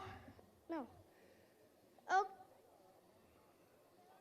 KTM, Orange Brigade, Darian, Jen, the whole Orange Brigade crew, Oak Hill, Denny, Kyle, Bees Moto Lab, Brandon, Trey, Fox, Dunlop, Pro Taper, Tamer, and everyone else. Thank you. Congratulations out there. Bryson Smith finishing up 3rd with the bronze. Boone Lloyd, silver medal. Come on over here, Boone. Concrete Boone Lloyd right there. Hold that medal up. Let me get a look at it. Give me a smile. Yeah. Boone Lloyd, who do you want to thank? My mom, my dad, Jesus Christ for keeping me safe. Fly, Cobra, Lee, Clay, Oakley, Mitten, LXT, Motorsports, Coco Pump, ASV, and everybody else. Thank you. Congratulations, Boone Lloyd. Good job. Good job. All right, where's my champ, Mike Burkeen? I got a champ up here. Right there, Edwin Meyer. Here comes Mike Burkeen. Great job. All right, hold that up. There he is. Edwin Meyer shocked the world and got it done. Who do you want to thank? I want to thank my mom and dad, the good Lord for keeping me safe, the whole Game Moto team, Greg Albertson, GC, everybody at Mittens for keeping my bike going, Alpine Stars for my boots, helmets, and goggles, FXR for my new gear sets, 180 for my graphics, Guts for my seat covers, ASV for my levers, T-Rex for my throttles, cables, and clamps, Pirelli for my tires, and Renegade fuels. All right, congratulations out there. Edwin Meyer, you're going to celebrate. Share the bubbly. Take it away, boys, in the Yamaha Skybox. Thank you for that, Wes. That was awesome out there. Speaking of awesome, Ryan Williams, Wade Lloyd, Cohen McKittrick, Waylon Gibbs, Nathan Webster, Kai Borden, Rowan Williams, Gus Biesmeyer, Rivers Rice, all the way back at 9th, and Drake Crosslow will round out your top 10 in the opening lap of this one. And Rodney learning something new on the podium there this afternoon. So never too late to learn. No, it's not. Always pick up new information, huh, Rodney? Absolutely. Boy, you got to listen, I guess, sometimes to figure things out, right? Oh, I love it. Well, 4 to 6 limited. Go ahead, Rodney. I was just going to say, Ryan Williams and Wade Lloyd, they went 1 and 2 in the division races, and they're running 1 and 2 to kick things off here after the first lap. Waylon Gibbs, who's running 4th right now, would look at a 3rd place overall, but as we look back there in the 3rd place currently, it's Cohen McKittrick. McKittrick went 6th in Moto number 1. 4th here in Moto 2 is the number 911 of Waylon Gibbs. As we said, he's looking at a 4.4 right now, which is enough to score him the overall 3rd place position unless things happen. And then back in the number 5 spot right now is Nathan Webster. Webster finished in 8th place in Moto number 1. Now, Gus Biesmeyer is in 8th himself. He took 3rd in Moto 1 in his division race. So looking at this, even with Rivers Rice back there in 9th place, he took a Moto 1 win. You got to think that we're going to see some changes on this second lap when these riders come through. There's going to be a big jumble up, I imagine.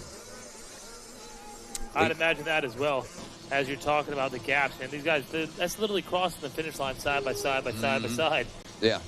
Yeah, whenever you look at that, yeah, it's it's too close to even talk about. Yeah, Wade Lloyd. So Wade was 1 second behind Ryan Williams. He is now 12.5 seconds back.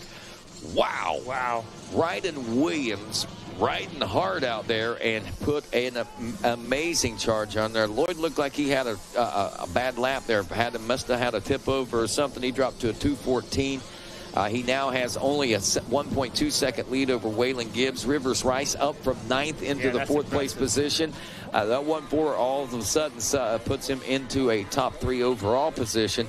I don't know that Rivers is done yet with that 2:03. He's only a second behind Waylon Gibbs and only a couple seconds behind Wade Lloyd. So only a second off of Ryan Williams, your leader, who has clear racetrack, and that is through traffic. He had to pass 5 riders and still running that 2:03 lap time. So River Rice is on a move. It is, but there's 12.5 seconds once he gets through Wade Lloyd in order to make up if he wants to win the moto. But certainly making some gains and getting as far up as you can. You never know how these are going to pan out and how they're going to finish. But again, keeping an eye on Rivers Rice on the number 39 machine. One of our riders having a couple issues here. Went down in the corner, got the bike picked up. Rodney got to the bottom of the hill, and I still see the yellow flag wave. I think it got out from under him again. Not exactly sure who that was. But up kind of near the front there might have been a lapper as well, but only 2 laps in, so going to be interesting to see who's slipping back here, who that was. Well, Waylon Gibbs, the 911, we're watching him on the SLR Rifleworks live drone as he makes his way. You can see that sun setting back there in the distance as well. There's that overcast sky. Now, this we got a lot of shadow on the track, but there's, just like this morning, we had shadows and we had some bright spots, and that's what we're looking at here in the latter part of the evening as well. But there is Gibbs making his way down into the pit. Let's see if Rivers Rice is able to make that gap up on him. And if he was coming at that pace and keeping, he went all the way up to second. That's why. Wow. Yeah, Gibbs is now 3rd. Just as we expected might happen, Wade Lloyd has dropped off the 4th place position. So that happened before we actually got to look at it on the screen there, or at least me personally. Rowan Williams is up to 4th. Gus Biesmeyer, look at that, all the way up to 5th now as he's made several passes in this 3rd lap of racing himself. Nathan Webster in 6th. Cohen McKittrick in 7th. Grayson Clark is 8th. Drake Croslow 9th, and looks like, don't know what happened with Wade Lloyd, but he's dropped all the way back to at least a 10th place position. I know he had that 2:14 lap time on lap 2, but I haven't seen him check in for lap 3 complete yet. So I may be speculating that may have been him that went down. in the pit I was talking about. That might have been. You know, just didn't see it happen. Axel Goodman would get the gimme on that one if that's the case, although Dayton Brown was right behind him also. But, all right, so, yeah, Cameron Wolf Jr. actually gets up. He moves up out of Wellington, Ohio, into the number 10 spot. Lloyd does check in a 12th place position with a 2:41 lap time, so good speculation there that is likely who that was that had that issue, Megawatt. Rivers Rice made it happen last time, Ronnie, with a 2:01.6. Yeah, he We've did. talked about moving himself straight up into that second position. That's smoking. Yeah, that absolutely is on fire. After 3, take a look behind him, 2:08, 2:08, 2:07. So definitely see what kind of work he was doing coming through some traffic. Even ahead of him, Ryden Williams turning a 2:03. I think Ryden's best time is a 2:02.5. But even at the 2:01.5 that we're seeing Rivers Rice basically turning out there, we don't have enough time. 13.2 seconds. Right. Unless Ryden has an issue, gets tangled up with some lap traffic, wobbles, tips over something. I mean, I think this one should belong to him. But, again, you don't count them until it's over. Until the fat lady sings, you don't count the chickens before they hatch and all that stuff. Every cliche you can come up with, you can lay out on the table here today. Yeah, especially here at Gatorback. Ryden Williams looking at a possible 1-1. Rivers Rice a possible 1-2 for second overall. Waylon Gibbs looking at a possible 4-3. So another second or so, about a second shaved off there. We're down to 12.7 now between first and second. But Rice, again, not going to have the time with the white flag out on this one.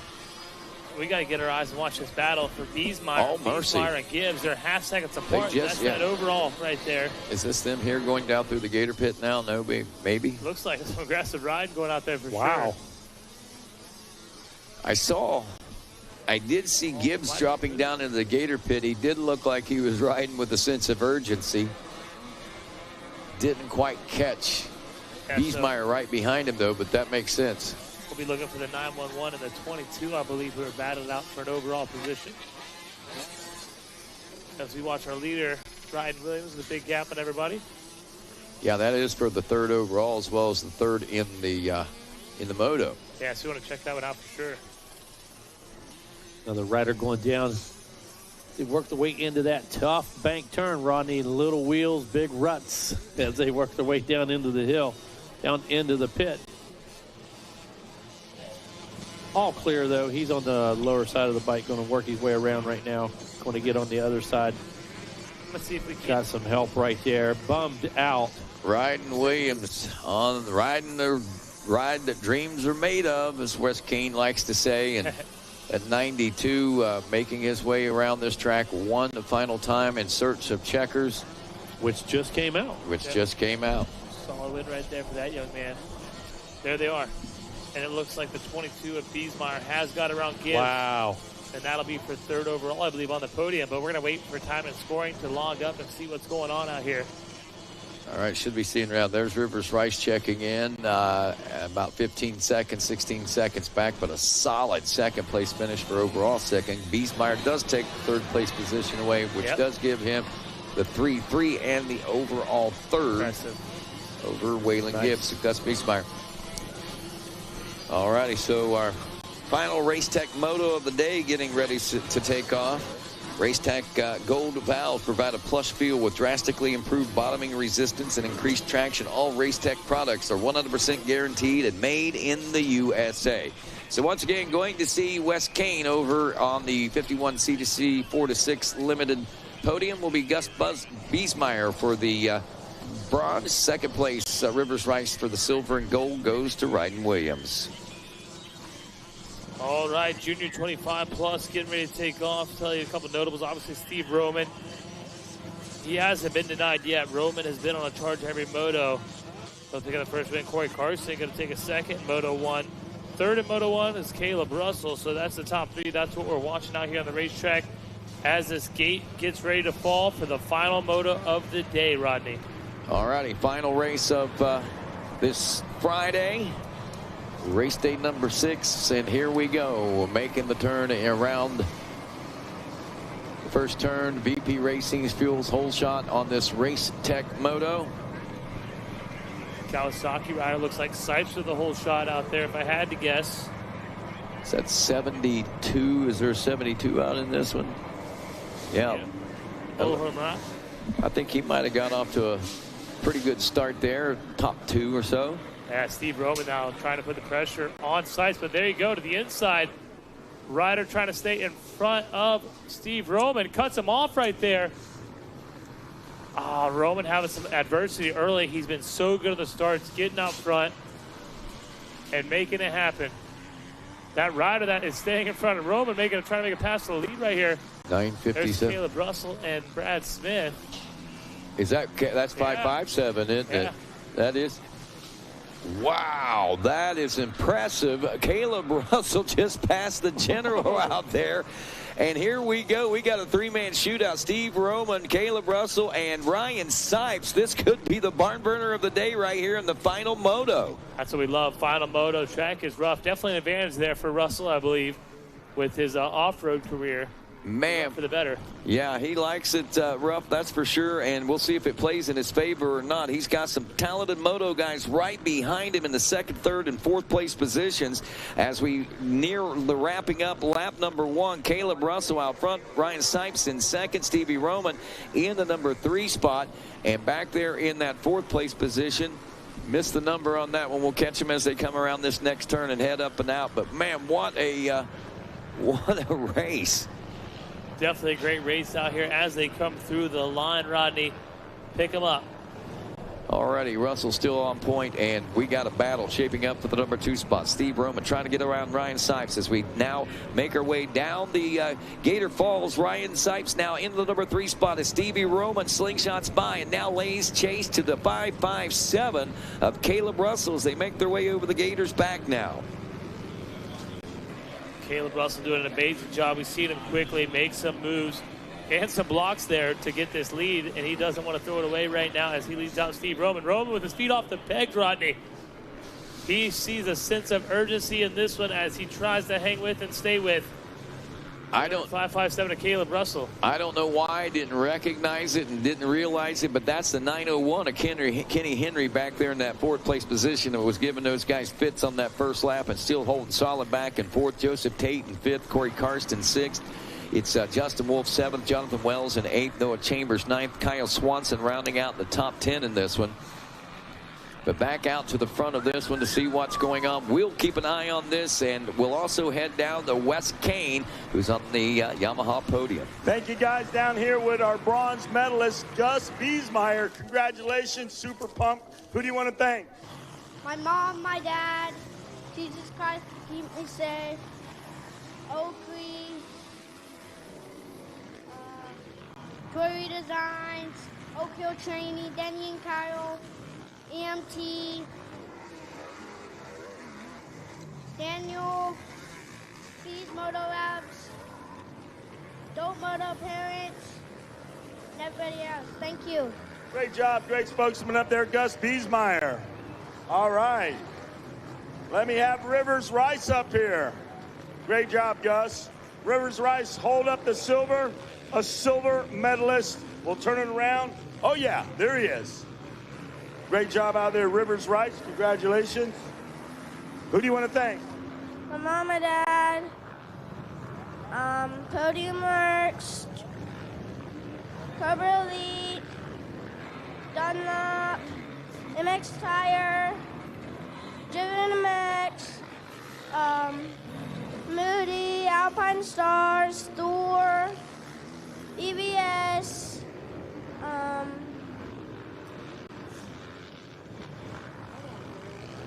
Dirt Care, everyone else. Thank you so much. Congratulations, Rivers Rice. All right, good job, buddy. Ryden Williams, the champ. Come on up, buddy. Mike Burkeen, you got the #1 plate. We are ecstatic about that. Eric Sorby, hand selected here. Great job out there. All right, great job. All right, Rivers Rice, guys. Congratulations out there. Excuse me, Ryden Williams. Who do you want to thank?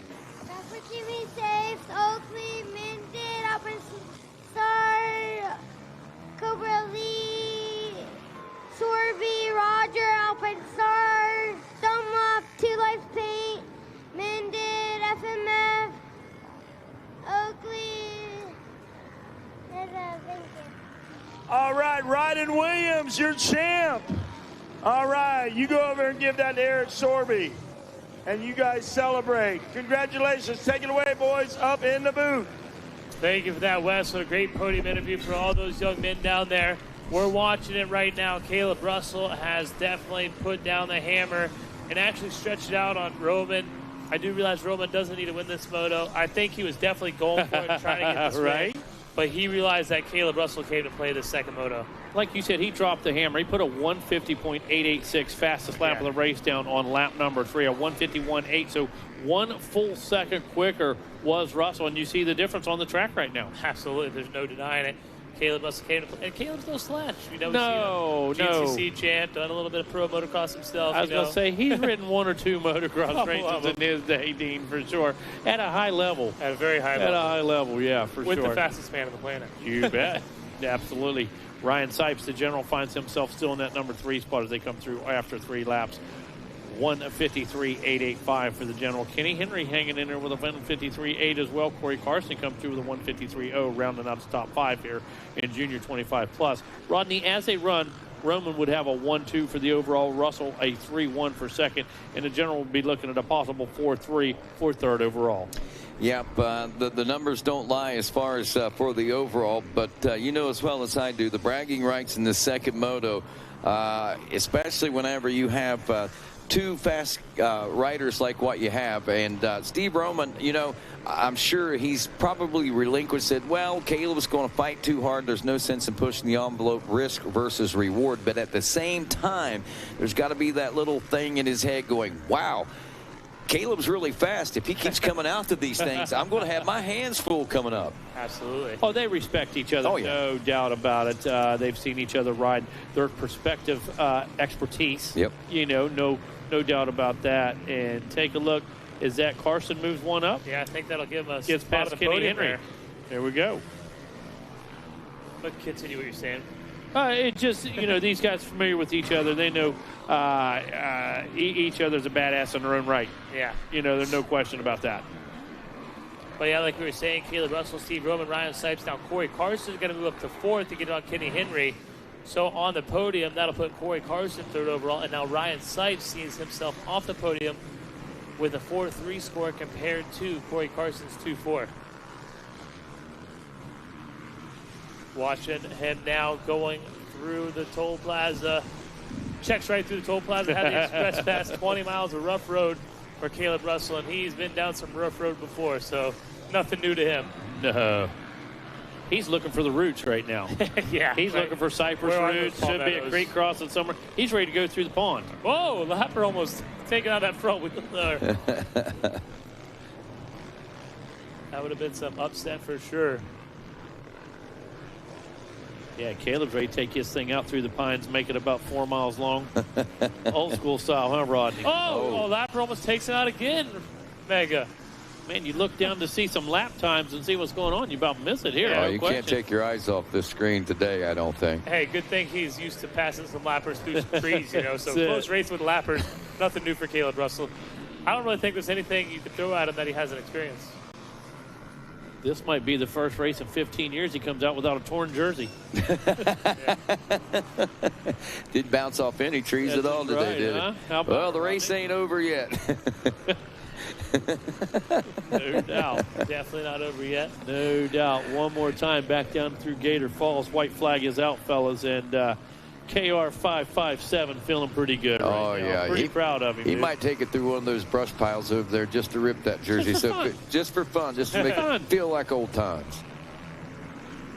Up over the Gators back now. Caleb Russell has set sail and smooth things out. He's now 3.7 seconds ahead, turning consistently in the 152, 151 range.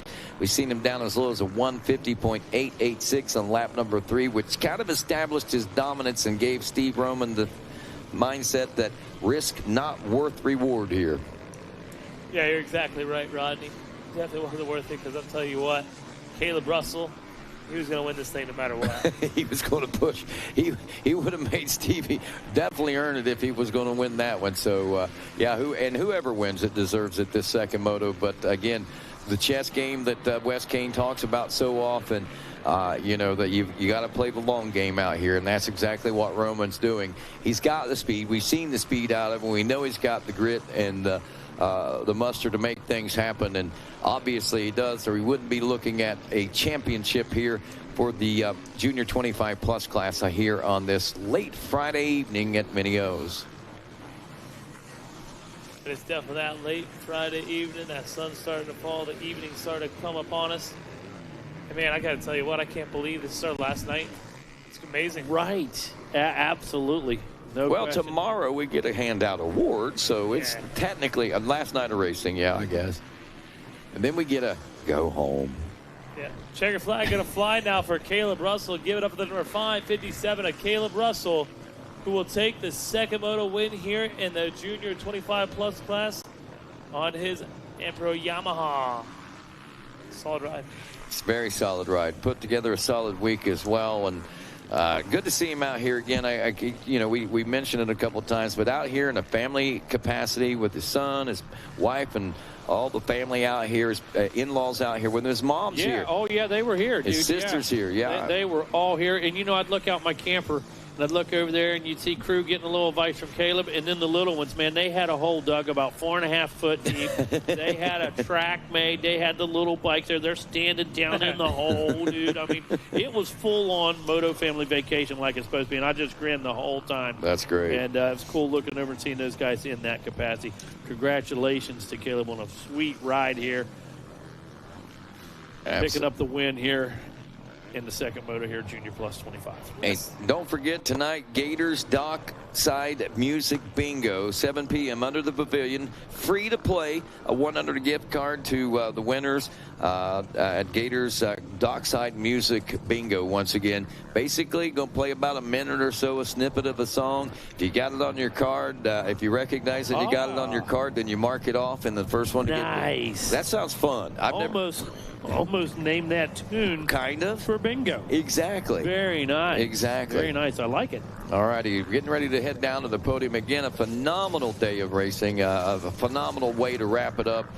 Stevie Roman taking the overall win here today. Going gold with a 1-2. Caleb Russell, an amazing ride himself today, laying down the law and winning their second moto, but a 3-1 still scores good enough for a second overall. Corey Karsten, amazing ride by him as well, as he finishes second in the first moto, but comes out, takes a fourth place position finish, a 2-4, good enough for that overall third place position. Sipes going 4-3, so he gets 7, so he's back and forth. So it is Corey Karsten with bronze, Caleb Russell with silver, and Steve Roman with the gold with Wes Kane.